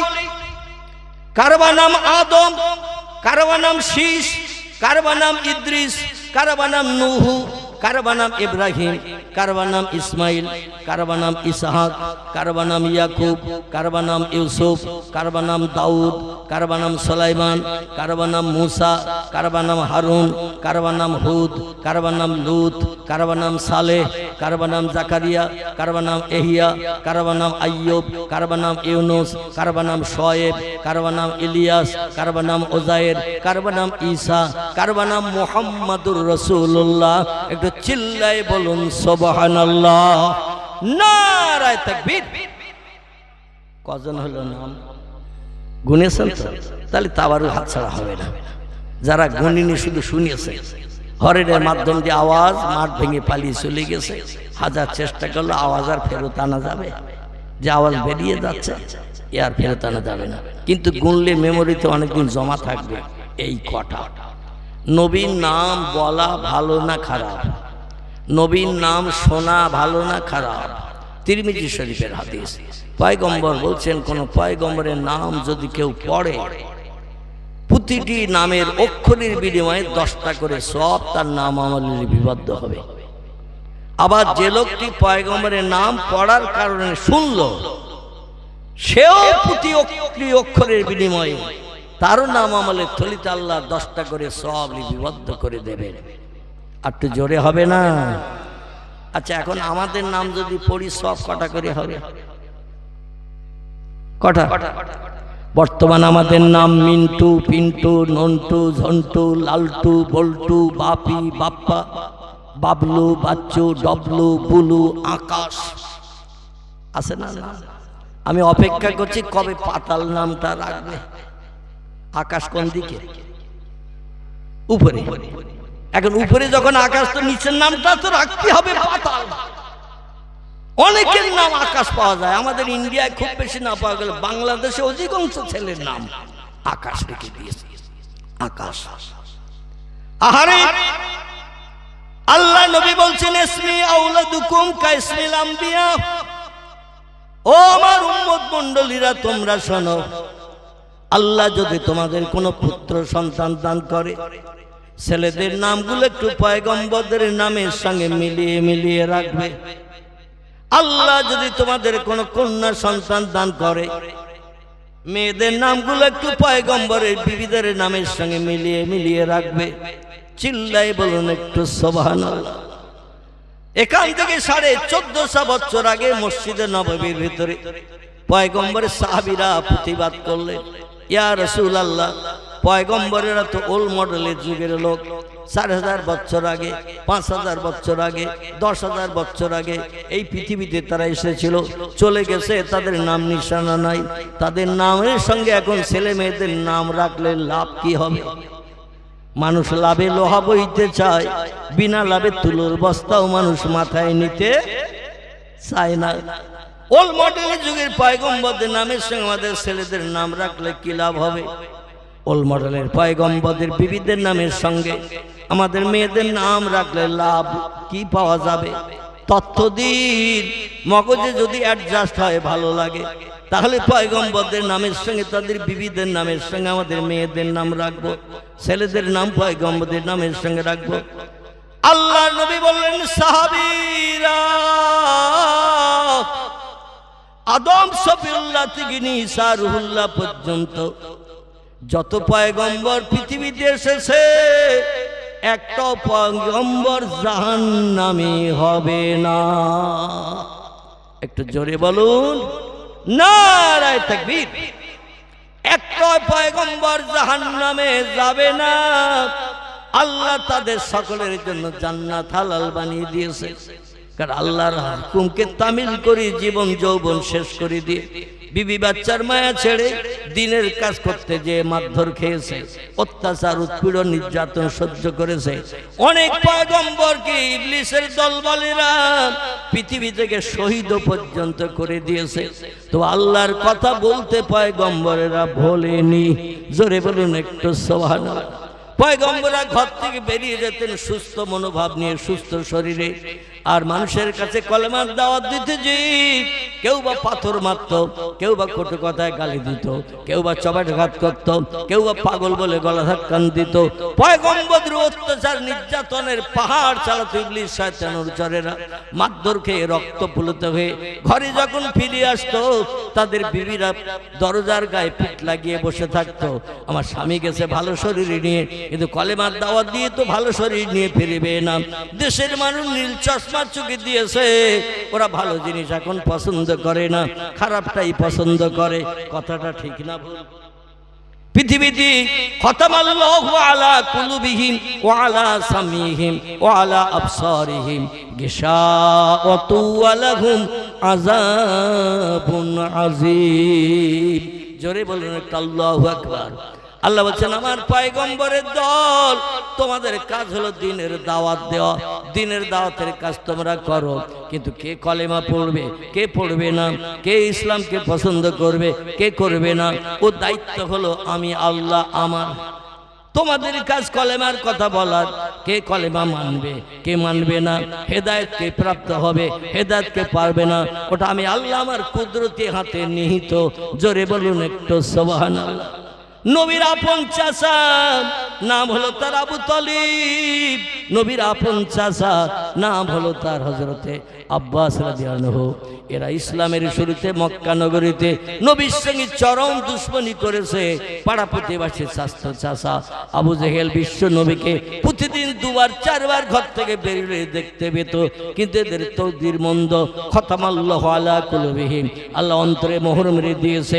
চোখে ভালো জিনিস দেখে না, ভালো জিনিস কানে শোনে না, আল্লাহ কানে মোহর মেরে দিয়েছে। বিশ্ব নবী মুহাম্মদ রাসূলুল্লাহর মুখে একটানা 13 বছর কলেমার দাওয়াত মক্কা নগরীতে শোনার পরও আবু লাহাব কি কলেমা পড়েছিল? একটু কথা বলে। আবু তালেব কি কলেমা পড়েছিল? ওহদের যুদ্ধের পরে পয়গম্বর মক্কাবাসী অত্যাচার সহ্য করতে না পারার কারণে আল্লাহ রাতের বেলা হুকুম করলেন হিজরত করে চলে যাওয়ার জন্য। মক্কা থেকে উত্তর দিকে 650 কিলোমিটার রাস্তা পয়গম্বর আবু বকরকে সাথে করে নিয়ে 18 দিন পায়ে হেঁটে হেঁটে পাহাড় পর্বত পরিত্যাগ করে এমন করে পাস করে করে নবীজি মদিনায় চলে গিয়েছিলেন 18 দিন পায়ে হেঁটে। কদিন বললাম? আমাদের যদি বলা হয় কলকাতা শহীদ মিনারে মুসলমানদের সমাবেশ হবে, মুসলমানদের আগামী পথ পরিদর্শনের জন্য, সেখানে আলেম ওলামারা বক্তব্য রাখবে, তবে যেতে হবে সব পায়ে হেঁটে মিছিল করে। কোথায়? ধর্মতলার ব্রিগেড প্যারেড গ্রাউন্ড কিংবা শহীদ মিনার ময়দান, যেখান থেকে এক্সপ্রেস বাসগুলো দুরন্ত বাসগুলো ছাড়ে। শহীদ মিনার দেখেছেন তো? ধর্মতলা এসপ্ল্যানেড ইস্ট, এখানে একটা মিনার আছে না, শহীদ মিনার। আচ্ছা, এর ধাপ কটা বলেন তো? শহীদ মিনারের ধাপ না জানলে তো আমি বলে দেবো, বলছি জানেন? আমি যখন কলকাতা আলিয়ায় পড়াশোনা করতাম, মাঝে মাঝে বিকালবেলা একটু ধর্মতলার দিকে বেড়াতে যেতাম। তখন বসে থাকতো 1983 সালের কথা বলছি। কত সাল? 1983-84 সাল। এই সময় মাঝে মধ্যে যখন যেতাম একটু বেড়াতে ধর্মতলার দিকে, নিউ মার্কেটের ভিতর দিয়ে, যেখানে মেজলা হুজুর পীর কেবলা রাহমাতুল্লাহ যে মসজিদে থাকতেন, চাঁদনি চকের মসজিদ, এই মসজিদের পাশ দিয়ে নিউ মার্কেটের ভিতর দিয়ে ধর্মতলায় ওঠা যায়, কলকাতা আলিয়া মাদ্রাসার সোজা সড়ক রাস্তা ভিতর দিয়ে। তো একটা বুড়ো মানুষ বসে থাকতো ওই নিচের গেটের মুখে। তো যখন লোকজন খালি টালি থাকতো, গেলে 10 টাকা করে টাকা দিলে ওই উপরে উঠতে দিত। এখন দেয় কিনা জানি না। 1983-84 সালের কথা বলছি। আমি চারবার শুধু আমি একা নয়, আমার সঙ্গে আর যারা ক্লাস ফ্রেন্ড ছিল, আমরা 10 টাকা করে টাকা দিয়ে বুড়োরে চা খাওয়ার পয়সা দিয়ে ও বসে থাকতো গেটের মুখে, উঠতে দিত। এই মনুমেন্টের টোটাল ধাপ রয়েছে 214টা। কটা বলা? আমাদের ঘরের সিঁড়ির মতো এই রকম কাটান, এই রকম কাটান নয়, ওর মাঝখানে একটা ঠিক এই মোটা পিলিয়ার আছে, ওই মনুমেন্টের ভিতরে এই মোটা একটা পিলিয়ার আছে, আর পিলিয়ারের গা দিয়ে এইভাবে ঘুরিয়ে ঘুরিয়ে 214 ধাপ মাথা পর্যন্ত তুলে দিয়েছে। উপরে উঠে বাইরে বেরোলে দেখা যায় মানুষগুলো সব পুতুলের মতো দেখাচ্ছে। আর বড় বড় বাস যেগুলো যাত্রী ভরতেছে, এগুলো সব বাচ্চারা যে দড়ি বেঁধে খেলনা বাস গাড়ি টানে না, ছোট ছোট প্লাস্টিকের গাড়ি, ওই রকম ছোট ছোট দেখাচ্ছে। মানে 214টা ধাপ। আমার ভাইরা, পয়গম্বর মুহাম্মদ রাসূলুল্লাহ সাল্লাল্লাহু আলাইহি সাল্লামের কথা বলছিলাম। এখন যদি বলা হয় শহীদ মিনারে চলো, পায়ে হেঁটে যেতে হবে, 3 দিন আগের থেকে আমাদের জ্বর আসবে না, আসবে না, এত রাস্তা হেঁটে যাব। ঘুম কদিন কামাই হবে তার ঠিক ঠিকানা নাই। দলবাজি পার্টিবাজি করতে গেলে, রাজনীতির কাজ করতে গেলে, কিছু জব গম ভুট্টা মাইলো পাওয়ার চিন্তা ভাবনা নিয়ে অন্তত তাদের কথায় কান দিতে হবে। তো ঘুম কদিন কামাই হবে আল্লাহ জানে। আল্লাহ নবী 18 দিন 650 কিলোমিটার রাস্তা, এখান থেকে কলকাতা 100 কিলোমিটারও হবে না, হবে হবে না, 650 কিলোমিটার রাস্তা 18 দিন পায়ে হেঁটে ওই মদিনার দেশে পৌঁছে গিয়েছিলেন। মদিনার মানুষেরা দলে দলে নবীজির হাতে হাত দিয়ে কলেমা পড়ে যখন মুসলমান হলেন, পয়গম্বর বলে আল্লাহর সঙ্গে সম্পর্ক গাঢ়তর করতে গেলে আল্লাহর ইবাদত করতে হবে। ওয়াবুদুল্লাহ ওয়ালা তুশরিকু বিহি শাইয়্যা, জোরে বলুন আল্লাহু আকবার। আল্লাহ বলছেন আমার ইবাদত উপাসনা করো, আর আমার জায়গায় যেন কাউরে বসিয়ে আমার সঙ্গে ভাগীদার বানিও না। আমার ছেলে আছে, মেয়ে আছে, বউ আছে, বিবি আছে, বাচ্চা আছে, মা আছে, বাপ আছে, এরকম ধারণা যেন করিও না। কুল হুয়াল্লাহু আহাদ।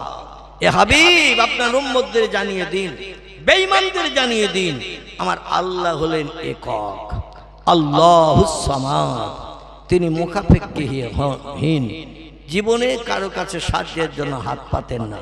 তিনি হলেন সর্বসময় অল ইন অল, লাম ইয়ালিদ, তার কোনো সন্তানাদি নাই, অলাম ইউলাদ, কারো পেটের থেকেও তিনি আমাদের মতো জন্মগ্রহণ করেন নাই। তিনি অতীতে ছিলেন একা, বর্তমানে আছেন একা, ভবিষ্যতেও বিবি বাচ্চা থাকবে তো নাকি আল্লাহ, ভবিষ্যতেও থাকবে একা। সেই আল্লাহরে আমরা না দেখে বিশ্বাস করি, তাই আমরা ঈমানদার। জোরে বলুন একটু সুবহানাল্লাহ। এই বিশ্বাসের কথা পয়গম্বররা জনগণের কাছে বলতেন, আর জনগণ ইবলিসের অনুচরগিরি করত, মাটি পাথরের প্রতিমারে পূজা করত, সূর্যরে পূজা করত, গাছকে পূজা করত, পাথরকে পূজা করত, স্রষ্টা বলে বান্ধব দিয়ে সেজদা করত তাদের কাছে। পয়গম্বররা ওর বিরুদ্ধে যেই বলতো, মার খাওয়া ছাড়া উপায় আছে, মার খেতেন। রক্ত প্লুত হয়ে যখন ঘরে ফিরতেন, স্ত্রীরা রাতের বেলা ঘুমাতেন না।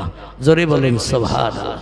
দরজায় এসে যেই টোকা মারতেন, সঙ্গে সঙ্গে দরজা খুলে দিয়ে বলতেন, মা হালুকা মা করে কি ইয়া যাও জি, প্রাণের স্বামী কেমন আছেন, সুস্থ আছেন, ভালো আছেন।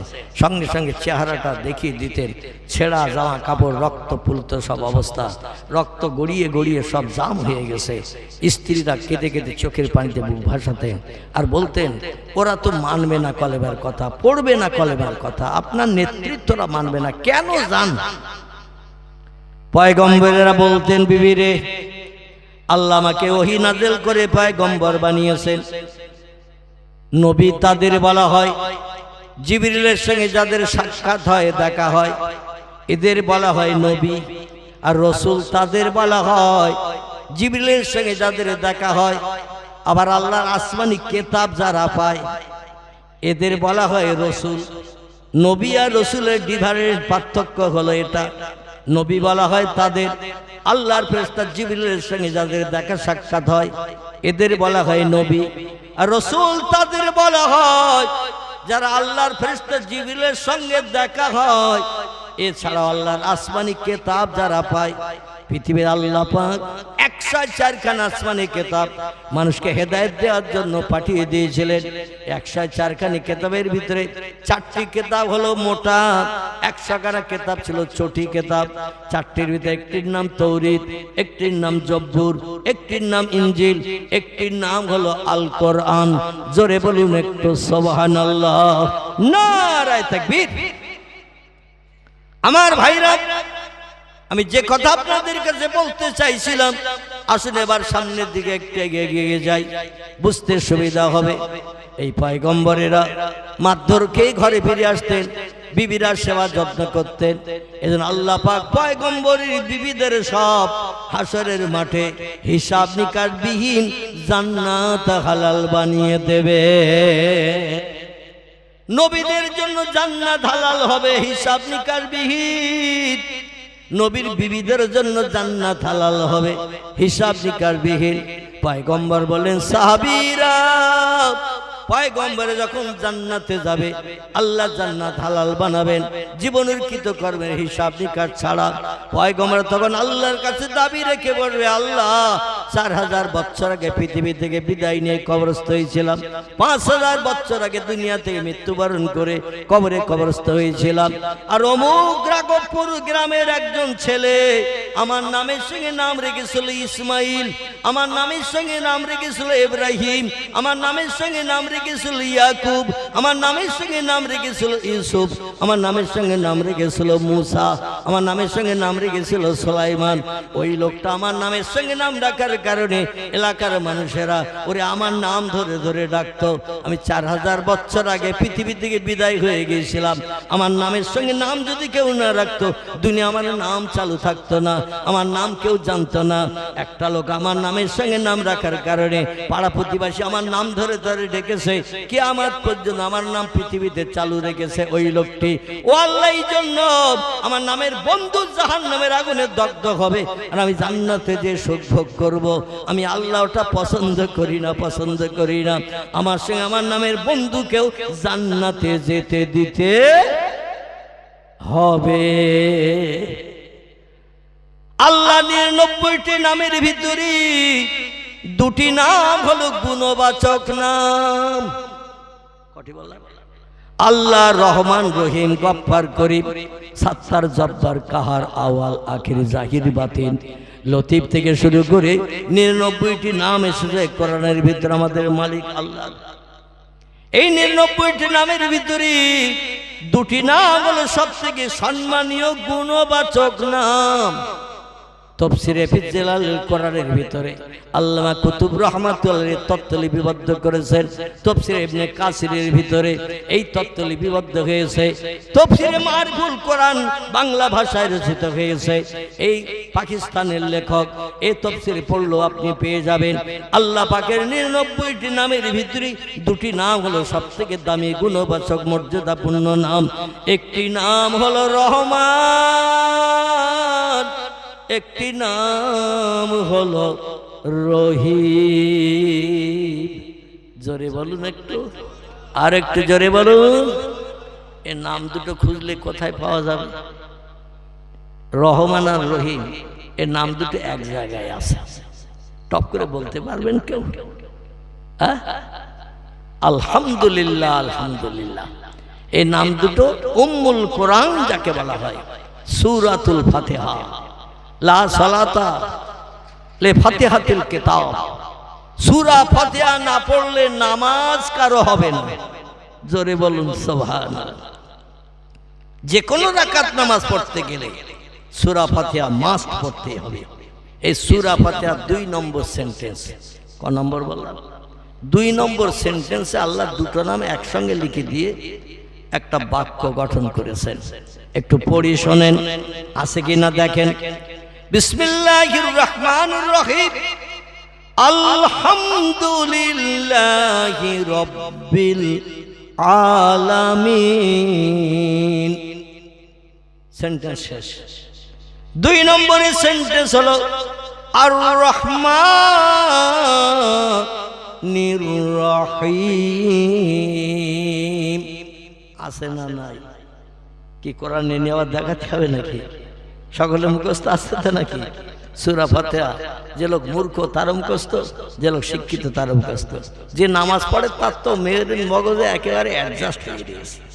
কারণ ইমাম সাহেব 5 ওয়াক্ত নামাজ পড়ায়, 3 ওয়াক্ত সম্ভবত কেরাত করে সূরা ফাতিহা পড়ে নাকি? 3 ওয়াক্ত কি বলেন তো? আলহামদুলিল্লাহ, 3 ওয়াক্ত কেরাত মুসল্লিদের ইমাম সাহেবের মুখে শোনার সুযোগ হয়।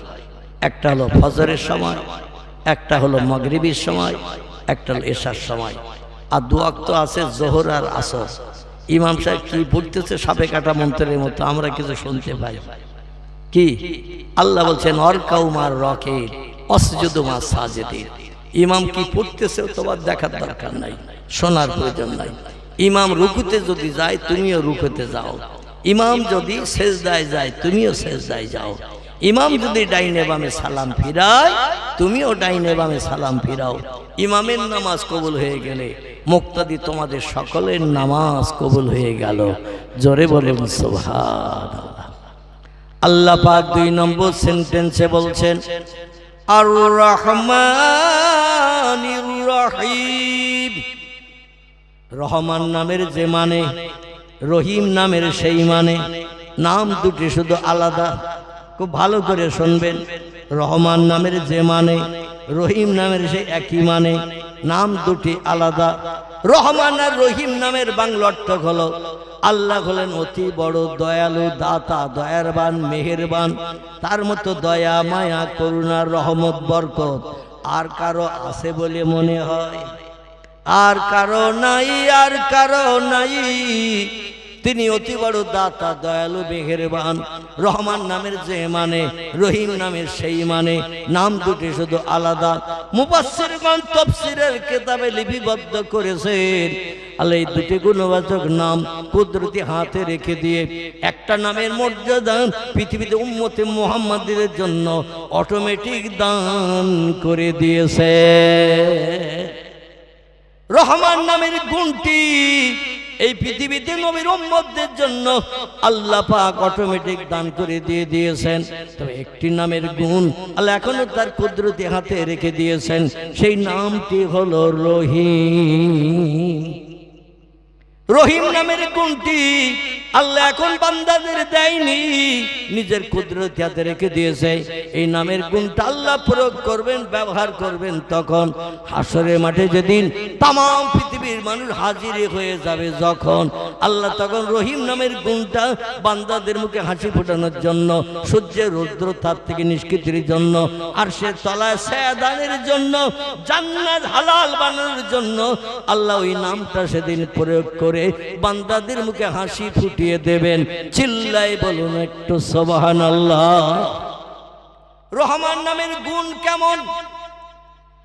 আল্লাহ দুনিয়ায় বাস করি, আল্লাহ নেয়ামত খাই, আল্লাহ জমিনে ঘর বাঁধি, আল্লাহর অনুদান বিবি বাচ্চা নিয়ে সংসার জীবনে সুখ ভোগ করি, জীবন যৌবনে খোদা নিবৃত্তি করি। আল্লাহ যদি মেয়ে ছেলে না বানাতো আমরা জীবন যৌবনে খোদা নিবৃত্তি করতে পারতাম, স্ত্রীর কাছ থেকে প্রেম ভালোবাসা পেতে পারতাম। নারী যদি আল্লাহ নাই বানাতেন আমাদের একা একা ঘুরে বেড়াতে হতো, আর পাগল হয়ে আদম নবীর মতো জান্নাতের ভিতরে যেমন ঘুরে বেরিয়েছিলেন আমাদেরও পাগল হয়ে ঘুরে বেড়াতে হতো। আল্লাহ এই জন্য বলছেন হুন্না লিবাসুল লাকুম ওয়া আনতুম লিবাসুল লাহুন্না। ও দুনিয়ার মানুষ উম্মতে মুহাম্মাদি শোনো, আমি নারীদেরকে পুরুষের গায়ের পোশাক করে বানিয়েছি, পুরুষদেরকে নারীর গায়ের পোশাক করে বানিয়েছে। শুধু তাই না, খলাকনাকুম আজওয়াজা, নারী পুরুষ দুটি জাতিকে আমি জোড়া করে পৃথিবীতে পাঠিয়েছি, একে অপরের দুঃখের ভাগীদার বনবে। তাই জোরে বলুন একটু সুবহানাল্লাহ। পুরুষ হলো নারীর গায়ের পোশাক, নারী হলো পুরুষের গায়ের পোশাক। নারীর অঙ্গ প্রত্যঙ্গ দেখতে পাবে তার স্বামী যার সঙ্গে বিবাহ বন্ধন আবদ্ধ হয়েছে, আবার পুরুষের অঙ্গ প্রত্যঙ্গ দেখতে পাবে তার স্ত্রী যার সঙ্গে তার বিবাহ প্রণয় হয়েছে। একে অপরের গায়ের পোশাক বানিয়েছি। পোশাক এমন একটি জিনিস, এটা যদি পরিধান না করি, রাঘবপুরের মেন রোডের মুখে কাউকে যদি উলঙ্গ হয়ে যেতে বলা হয় যাবে কজন? যদি বলা হয় পোশাক পরে না, একটু রাঘবপুরে মোড়ে যা, 5টা বাস চলে যাক, ট্রাক চলে যাক, টোটো যাক, অটো যাক, লোকজন দেখে যাক তোমার অঙ্গ প্রত্যঙ্গ, যাবে কেউ? যদি বলা হয় 2000 দেব, তাও যাবে কারণ গুপ্তাঙ্গ আলগা করে পোশাক ছাড়া কোনো মানুষ বাইরে যেমন বেরোতে পারে না। আলবেন একটা নারীর জীবনের এক পয়সা মূল্য দাম নাই একটা পুরুষ যদি তার পাশে না দাঁড়ায়। একটা পুরুষের জীবনের এক পয়সা মূল্য দাম নাই একটা নারী যদি তার পাশে না দাঁড়ায়।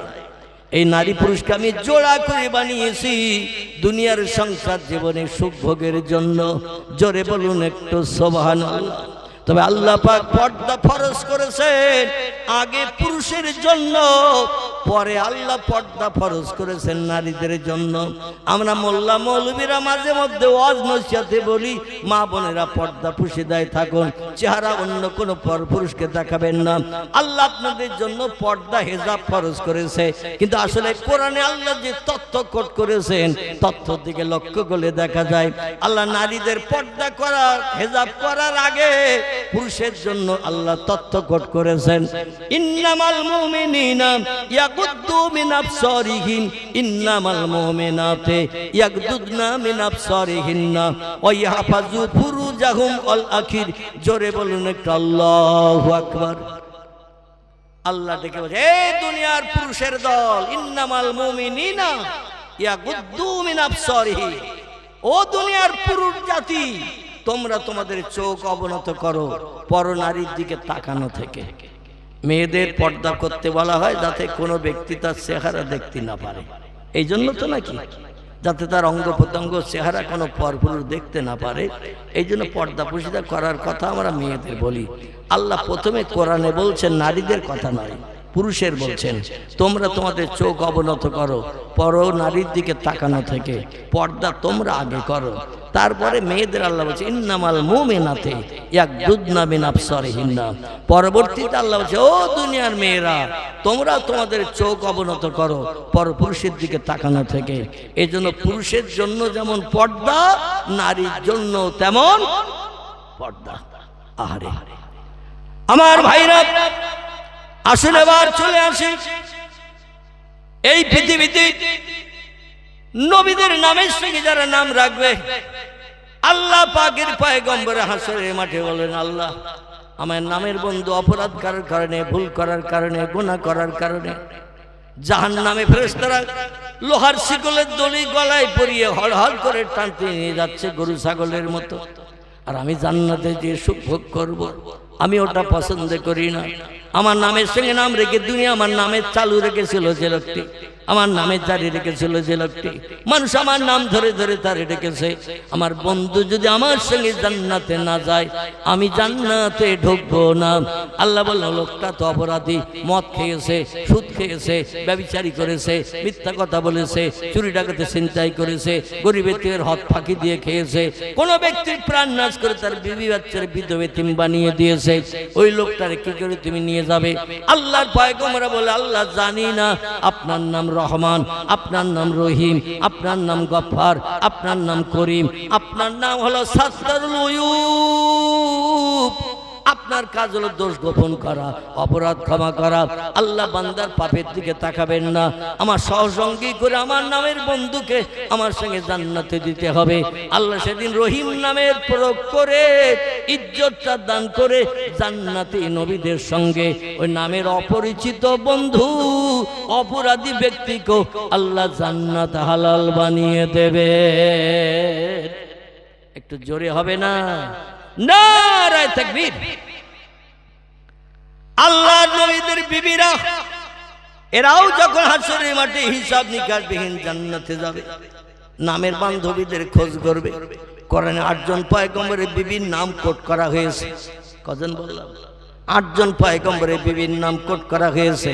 এই 8 জন পয়গম্বরের বিবিদের নামের সঙ্গে কোন ব্যক্তি যদি নাম রাখে, মরিয়ম নাম রাখে, এমন করে মুসা নবীর বিবি সবুরার নামের সঙ্গে নাম রাখে, মুসা নবীর বোন মরিয়ম ছিল তার নাম, তার নামের সঙ্গে যদি নাম রাখে, রাহিলা ইয়াকুব নবীর বিবির নাম ছিল, এই নামের সঙ্গে যদি নাম রাখে, আমার ভাইরা মুহাম্মদ রাসূলুল্লাহর বিবিগণ এদের নামের সঙ্গে যদি খাদিজা, আয়েশা, হাফসা, উম্মে সালমা, উম্মে হাবিবা, জায়নাব বিনতে জাহাস, জায়নাব বিনতে খুজাইমা, সাউদা, সুফিয়া, মাইমুনা, জাওয়ারিয়া, আবিয়া, কিপ্তিয়া, এই সমস্ত নামের সঙ্গে যদি নাম রাখা হয়, আল্লাহ পাক নামের ইজ্জতের খাতিরে অপরাধী বান্দিকেও জান্নাত হালাল বানিয়ে দেবে।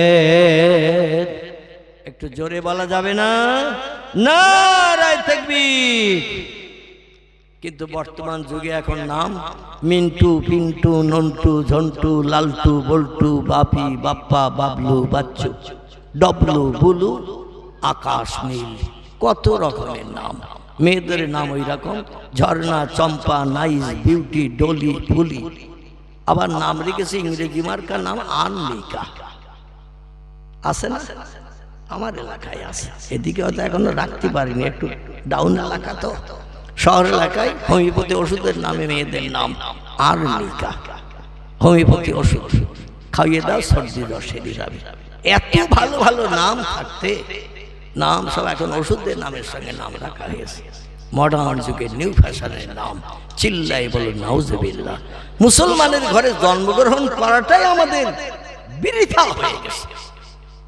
ইসলামী নাম রাখবেন, কারণ নবীদের নাম পড়লে প্রতি অক্ষরের বিনিময় যিনি পড়বেন তার নাম আমলের থলিতে 10টা সওয়াব জুটবে। যে লোকটি শুনবেন তার নাম আমলের থলিতে আল্লাহ 10টা সওয়াব জুটিয়ে দেবেন। জোরে বলুন একটু সুবহানাল্লাহ। আমার ভাইরা, আল্লাহ পাক যে 25 জন পয়গম্বরের জীবনী কোরআনের ভিতরে বলে দিয়েছেন, সব থেকে লম্বা জীবনী কোরআনে যার, এই লোকটার নাম কি বলতে পারবেন? যার জীবনী সব থেকে লম্বা, পারবেন কেউ? আল্লাহু আকবার। এই লোকটির নাম হলো ইয়াকুব নবীর বেটা, নাম হলো তার হযরতে ইউসুফ। কোরআনের 12 পারায় আল্লাহ তার নামে একটা সূরা কোট করেছেন। সূরাটির নাম হলো সূরাতুল ইউসুফ। জোরে বলুন একটু সুবহানাল্লাহ। ইউসুফ নবীর জীবনী সব নবীদের থেকে আল্লাহ একটু লম্বা করে বর্ণনা করেছেন। আল্লাহ কোরআনে বলছেন, নাহানু নাকুসু আলাইকা আহসানাল কসাসে বিমা আওহাইনা ইলাইকা হাযাল কুরআন ওয়া ইন কুনতা মিন ক্বাবলিহি লামিনাল গাফিলিন। চিল্লাই বলুন আল্লাহু আকবার। কোরআনের 12 পারা। আল্লাহ বলছেন, পূর্বে এই লোকটার সম্পর্কে তুমি কিছুই জানতে না, লামিনাল গাফিলিন, তুমি গাফিল ছিলে, অজ্ঞ ছিলে। আমি তার জীবনী জিবরিল আমিন মারফত তোমার কাছে বর্ণনা করছি। জীবনীটা শোনো। কোরআনে যত জীবনী বর্ণনা করা আছে, নাহানু নাকুসু আলাইকা আহসানাল কাসাস, সবচেয়ে উত্তম, সুন্দর এবং মনোপুত মনোরম জীবনী ইউসুফের জীবনী। জোরে বলুন একটু সুবহানাল্লাহ। এরপরে কোরআনে 2 জন পয়গম্বরের জীবনী ইউসুফের থেকে একটু শর্ট করে বানানো হয়েছে। একজনের নাম হযরতে ইব্রাহিম খলিলুল্লাহ, আর একজনের নাম হযরতে মুসা কালিমুল্লাহ। জোরে বলুন একটু সুবহানাল্লাহ। আমার ভাইরা, এই পয়গম্বরদের জীবনী একটু ফলো করতে হবে।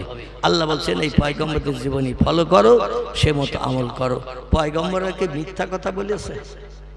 যত পয়গম্বর এসেছে তারা মিথ্যা কথা বলেছে? কেউ কারো গালে অন্যায়ভাবে চড় মেরেছে?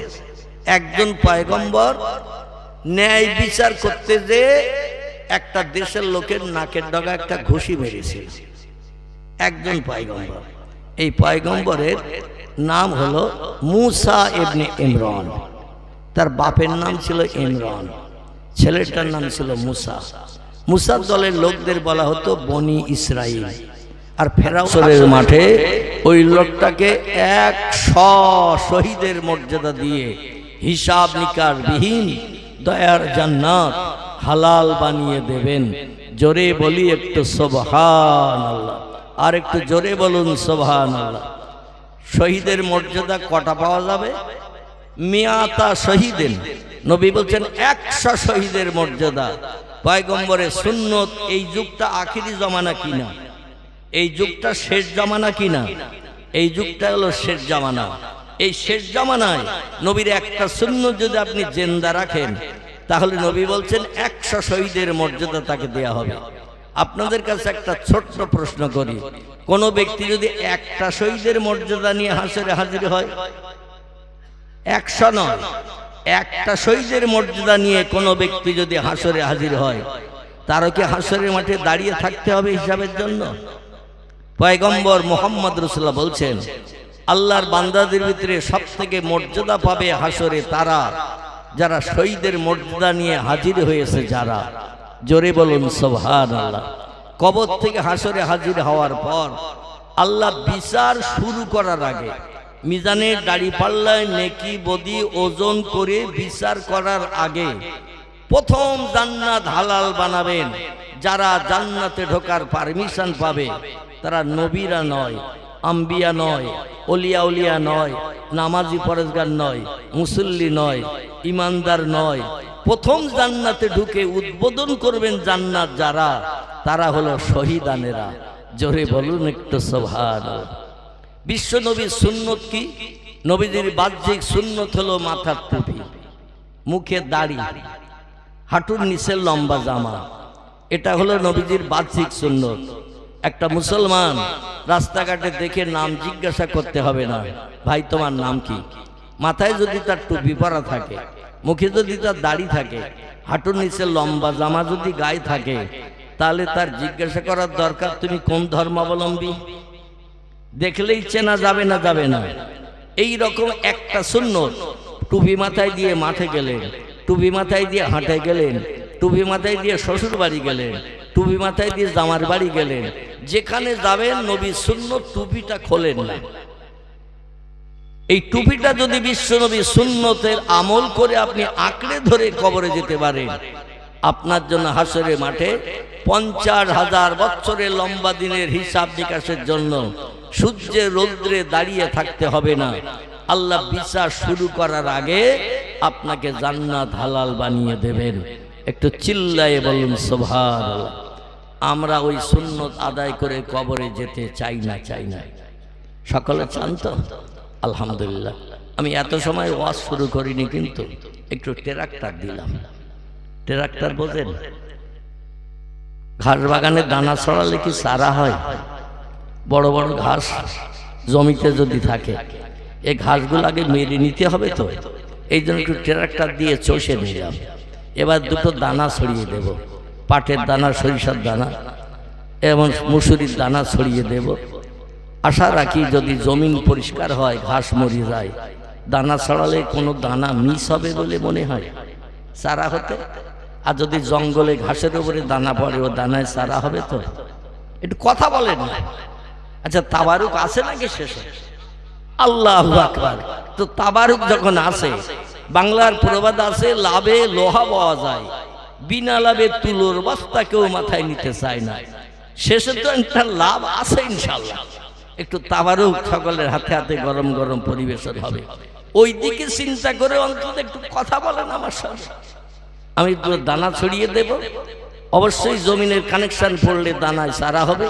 তো চারা হওয়ার পরে ফসল কাটা পর্যন্ত যে কাজ, মাঝে মাঝে তেল দিতে হবে, পাউডার দিতে হবে, সার দিতে হবে, আবার জমিন শুকনো হয়ে গেলে একটু সেচনও দিতে হয়, হয় না? হয় না? এই দায়িত্বগুলো কিন্তু আপনাদের থাকবে।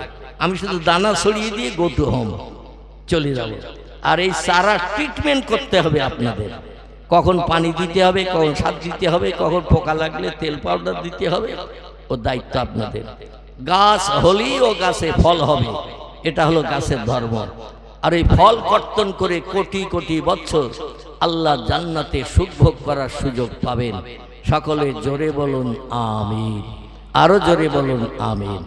পাড়া প্রতিবাসী, গ্রামবাসী ভাইদের কাছে আমি পরম অনুরোধ রাখছি, নিবেদন রাখছি, যারা এখনো বাড়ি থেকে এই সুন্দর পরিবেশ মজলিসে আসেননি, আমি অনুরোধ রাখছি কিছু সময়ের জন্য পরকালের পাথর সংগ্রহমূলক আমরা একটু ভালো বাজার করে যাতে ঘরে ফিরতে পারি, সে তৌফিক আল্লাহ আমাদের সকলকে যেন দান করেন।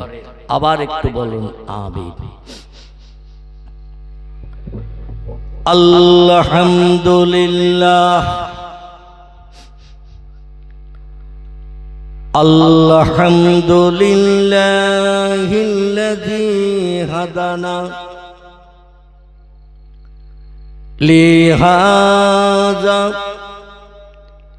ওয়া মা কুন্না লাউলা আন হাদানাল্লাহ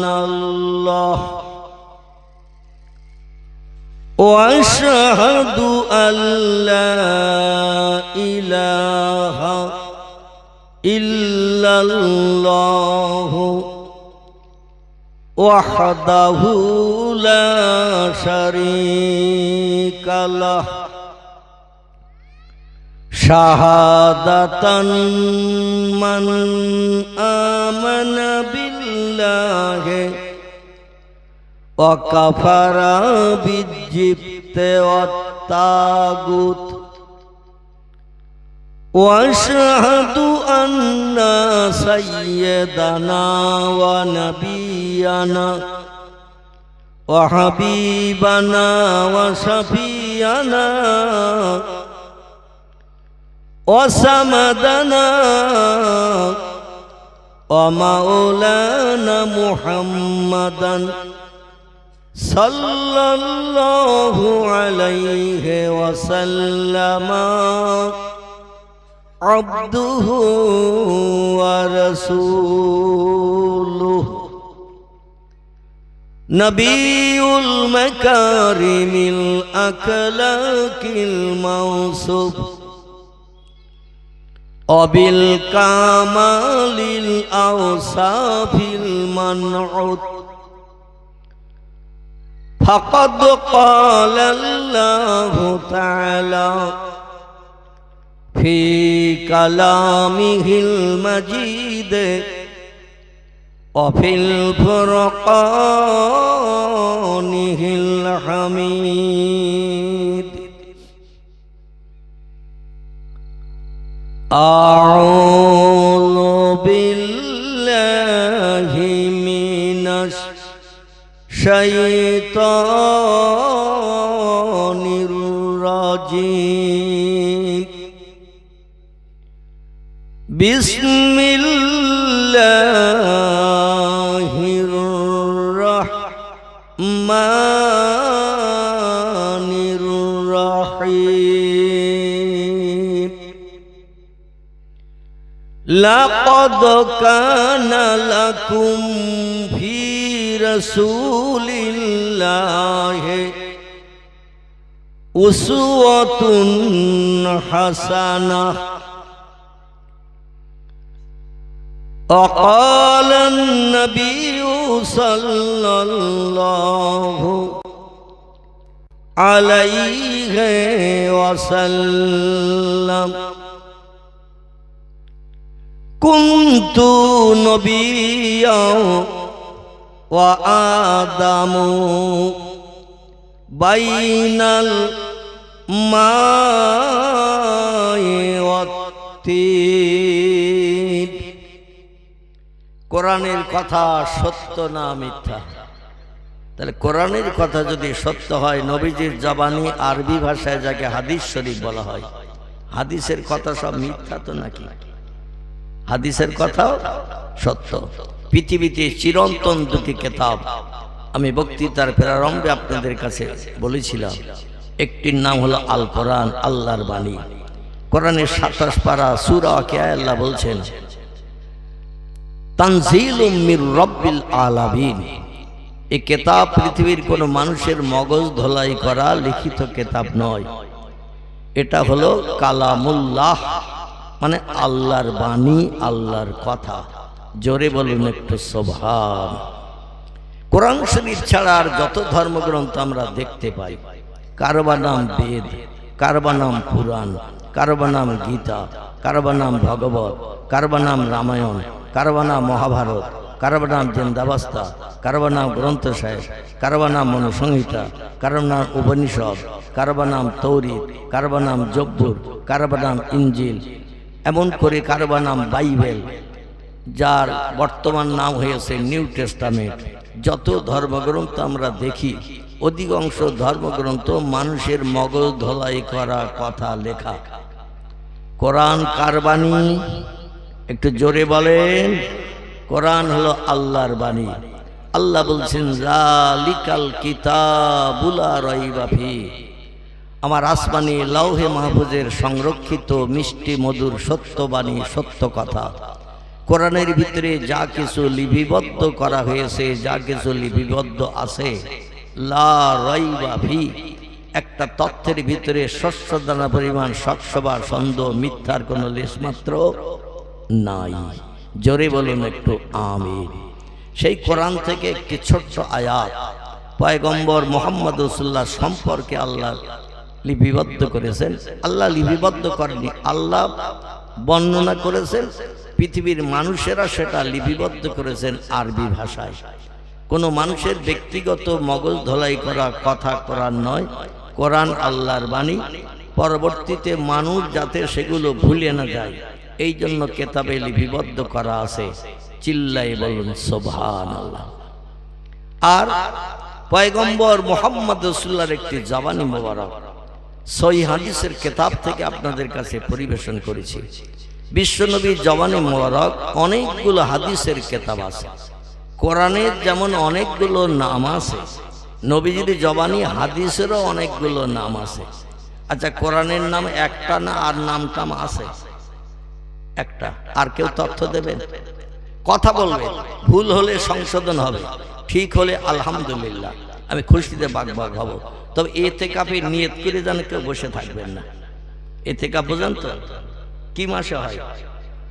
রমজান মাসে হয়। কাল সকালে রমজান শুরু হবে তো নাকি? তাহলে এখনো বাকি আছে কিনা? এই যে মাস চলছে, এই মাসটির নাম হলো জমাদিউস সানি মাস। কি মাস বললাম? জমাদিউস সানির আজ 28 তারিখ। কত তারিখ বললাম? আজ 28 তারিখ। এই মাস শেষ হয়ে যাওয়ার পরে আকাশে নতুন চাঁদ সন্ধ্যাবেলা উদয় হবে।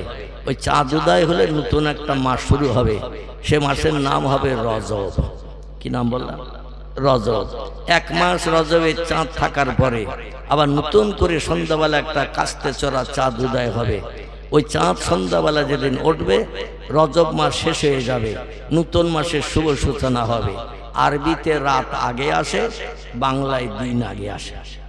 বাংলায় দিন আসলে গণনা শুরু হয়, আর আরবিতে সন্ধ্যা হলেই নতুন মাসের গণনা শুরু হয়। জোরে বলুন সুবহানাল্লাহ।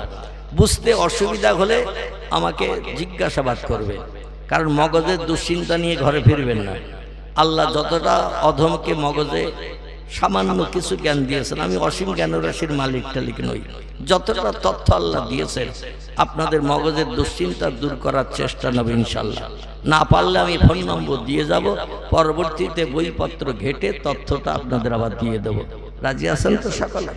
তাহলে আরবিতে রাত আগে সে সন্ধ্যা হলেই আরবি শুরু হয়, আর বাংলায় দেখবেন রাত 12টার পরে নতুন দিনের গণনা হয়। রাত 12টার পরে আমাদের দেশের দিন গণনা হয়, এই পৃথিবীতে রাত 12টার পরে নতুন দিনের গণনা হয়।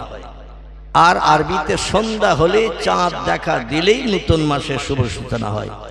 তো এই এক মাস চলে যাওয়ার পরে যে মাসটি আসবে ওই মাসের নাম হবে শাবান। কি নাম বলা? শাবান মাস। শাবান এক মাস থাকার পরে চলে গেলে আবার নতুন চাঁদ না ওঠা পর্যন্ত নতুন মাসের নামগন্ধ আমরা পাবো না। সেই মাসটির নাম হলো ইতিকাফের মাস। কিসের মাস বললাম? রমজান মাস। এই রমজানের শেষ দশকে সলিমউদ্দিন চাচা, আব্দুল করিম দাদা, আব্দুর রহমান ভাই মসজিদের কোণে লেপ কম্বল নিয়ে 10 দিনের জন্য নিয়ত করে বসে না? বসে না? কি বসে তো নাকি? একে বলা হয় ইতিকাফ। ইতিকাফে নিয়ত করে যখন বসে, কোনো ব্যক্তির সঙ্গে আর কথা বলা যাবে? দুনিয়াবি কোনো কথা বললেই ইতিকাফ ফাসেদ হয়ে যাবে, নষ্ট হয়ে যাবে। কোনো বাচ্চা এসে জিজ্ঞাসা করে, দাদা আসরের আজান হয়ে গেছে? দাদা যদি বলে এখনো মুয়াজ্জিন আসেনি, তো বাপ ইতিকাফ থাকবে। কোনো ব্যক্তি এসে যদি বলে, দাদা মসজিদের 2য় তলায় ইফতারি পরিবেশন হচ্ছে, তুমি বুড়ো মানুষ সিঁড়ি ভেঙে উঠতে পারবে না, তার নিচের তলায় ইতিকাফে আসো, তোমার ইফতারি দিয়ে গেছে কেউ? দাদা যদি বলে এখনো তো কেউ আসেনি বাবা, ইতিকাফ থাকবে? ইতিকাফ ফাসেদ। এখনো রমজান মাস আসতে কম বেশি, মানে ইতিকাফের সময় আসতে কম বেশি এখনো 2.5 মাসের মতো বাকি। কতবার বললাম? 2.5 মাসের মতো বাকি। তাহলে অন্তত 2.5 মাস যখন বাকি, এখন আর নিয়ত করার দরকার আছে? একটা নিয়ত করবেন, নিয়ত ভেঙে দেন। আমার সঙ্গে একটু কথার উত্তর দেবেন। আল্লাহর পাক কালাম কোরআন মজিদের নাম এসেছে 36টির মতো। কটি বললাম? কোরআন শরীফের নাম এসেছে 36টির মতো। তফসিরে রুহুল বায়ান, তফসিরে মাওজেহুল কোরআন, তফসিরে বায়ানুল কোরআন, তফসিরে বাইজাবি, তফসিরে কাশাফ, তফসিরে জেলাল কোরআন, তফসিরে ইবনে কাসির, তফসিরে মারিফুল কোরআন। এগুলো সব কোরআনের তফসিরের কেতাবের নাম। বিখ্যাত বিখ্যাত কোরআনের মুফাসসিরেরা এই তফসিরের কিতাবগুলো লিপিবদ্ধ করেছেন। তারা লিখেছেন আল্লাহ পাক তার আসমানি পাঠানো সেরা উত্তম কিতাব, যার নাম হলো কোরআন। কোরআন শুধু একটা নাম নয়, কোরআনের নাম কোরআনের ভিতরেই এসেছে 36টির মতো। কটি কথা বলেন না, তাহলে আমি কি ওয়াজ করব? 36টির মতো নাম এসেছে। গোটা কয়েক নাম বলি। কোনোবা নাম কোরআন শরীফ, কোনোবা নাম কোরআন মজিদ, কোনোবা নাম দোয়া, কোনোবা নাম শেফা, কোনোবা নাম জেকের, কোনোবা নাম ফুরকান, কোনোবা নাম নূর, কোনোবা নাম হুদা, কোনোবা নাম কোরআনুল কারীম, কোনোবা নাম ফুরকানুল হামিদ। এভাবে নাম এসেছে 36টির মতো। পয়গম্বর মুহাম্মদ রাসূলুল্লাহ জাবানি মোবারক, আরবি ভাষায় যাকে হাদিস শরীফ বলা হয়, ইংরেজিতে তারে বলা হয় দ্য সেইন্স অফ মুহাম্মদ সাল্লাল্লাহু আলাইহি সাল্লাম, বাংলায় তারে বলা হয় নবীজির বাণী, নবীজির কথামালা। কোরআন যেমন আল্লাহর কথা, হাদিস তেমন নবীজির কথা। জোরে বলুন একটু সুবহানাল্লাহ। বিশ্ব নবীর জবানে মোবারক অনেকগুলো কেতাব এসেছে। সেই হাদিসের কেতাবের নাম, কোরআনের যেমন অনেক নাম, হাদিসেরও তেমন অনেক নাম এসেছে। আমি গোটা কয়েক হাদিসের নামের কথা বলি, আপনাদের মগজের দুশ্চিন্তা দূর হবে, বুঝতে সুবিধা হবে। কারবার নাম বুখারী শরীফ, কারবার নাম মুসলিম শরীফ, কারবার নাম তিরমিজি, কারবার নাম আবু দাউদ, কারবার নাম ইবনে মাজাহ, কারবার নাম নাসাই, কারবার নাম দারমি, কারবার নাম দারকুতনি, কারবার নাম বাইহাকি, কারবার নাম তিবরানি, কারবার নাম মুয়াত্তা মালিক, কারবার নাম মিশকাতুল মাসাবি, কারবার নাম ইবনে হাব্বান, কারবার নাম আল হাকিম, কারবার নাম আল মুস্তাদরাক, কারবার নাম তারগিব, কারবার নাম আল হাসান। এগুলো সব সহিহ হাদিসের কিতাবের নাম। ভরা আছে লেখনির মাধ্যম দিয়ে কিতাবের পৃষ্ঠায়, কিছু কম বেশি 3.5 লক্ষের মতো। আর একটু জোরে হবে না? নারায়ে তাকবীর। বিশ্ব নবীর জবানি মোবারক লেখকেরা কিতাবের পৃষ্ঠা লিপিবদ্ধ করেছেন। নবী যখন মসজিদে নববীতে ওয়াজ করতেন, হাদিসের কথাগুলো বলতেন, সাহাবীদের ভিতরে যাদের ব্রেন মগজ খুব সাফ ছিল, একবার শুনলেই মেমোরিতে জমা হয়ে যেত। যেমন আমাদের বসিরহাটের আল্লামা রুহুল আমিন রাহমাতুল্লাহ আলাইহি, তিনি 82 খানা হাদিসের কিতাব, 72 খানা ফিকহের কিতাব, 65 খানার মতো তফসিরের কিতাব মেমোরিতে জমা করে রেখে দিয়েছিলেন। জোরে বলুন একটু সুবহানাল্লাহ। তার লিখিত কিতাবের পৃষ্ঠা 12,000-এর উপরে। 147 খানা কিতাব সমাজের মানুষের কল্যাণের জন্য তিনি লিপিবদ্ধ করে দিয়ে গেছেন। 147 খান কিতাবের ভিতরে 12,000-এর উপরে পৃষ্ঠা রয়েছে। চিল্লায় বলুন একটু সুবহানাল্লাহ। ইমাম গাজ্জালির নাম আপনারা শুনে থাকবেন। আল্লাহ তার ব্রেন মগজটা এমন সাফ করে দিয়েছিলেন, যেটা একবার কানে শুনতেন, যেটা একবার চোখে দেখতেন, মরণের দিন পর্যন্ত তিনি ভোলেননি। জোরে বলুন একটু সুবহানাল্লাহ। ইতিহাস আলগা করলে দেখা যায় ইমাম বুখারী রাহমাতুল্লাহ আলাইহির নাম আপনারা অনেকে শুনে থাকবেন। ইরাকের দেশের খোরাসান শহরের বোখারা নগরী ছিল তার গ্রামের নাম। কি নাম বললাম? গ্রামের বুখারী শরীফ তো কিতাবের নাম, তার গ্রামের নাম ছিল বোখারা। দেশটির নাম হলো ইরাক, বড় শহরটার নাম হলো খোরাসান। আর প্রত্যন্ত একটি গ্রামে জন্মগ্রহণ করেছিলেন তিনি। ওনার পিতার নাম ছিল ইসমাইল, মার ওনার নাম রাখা হয়েছিল মুহাম্মদ।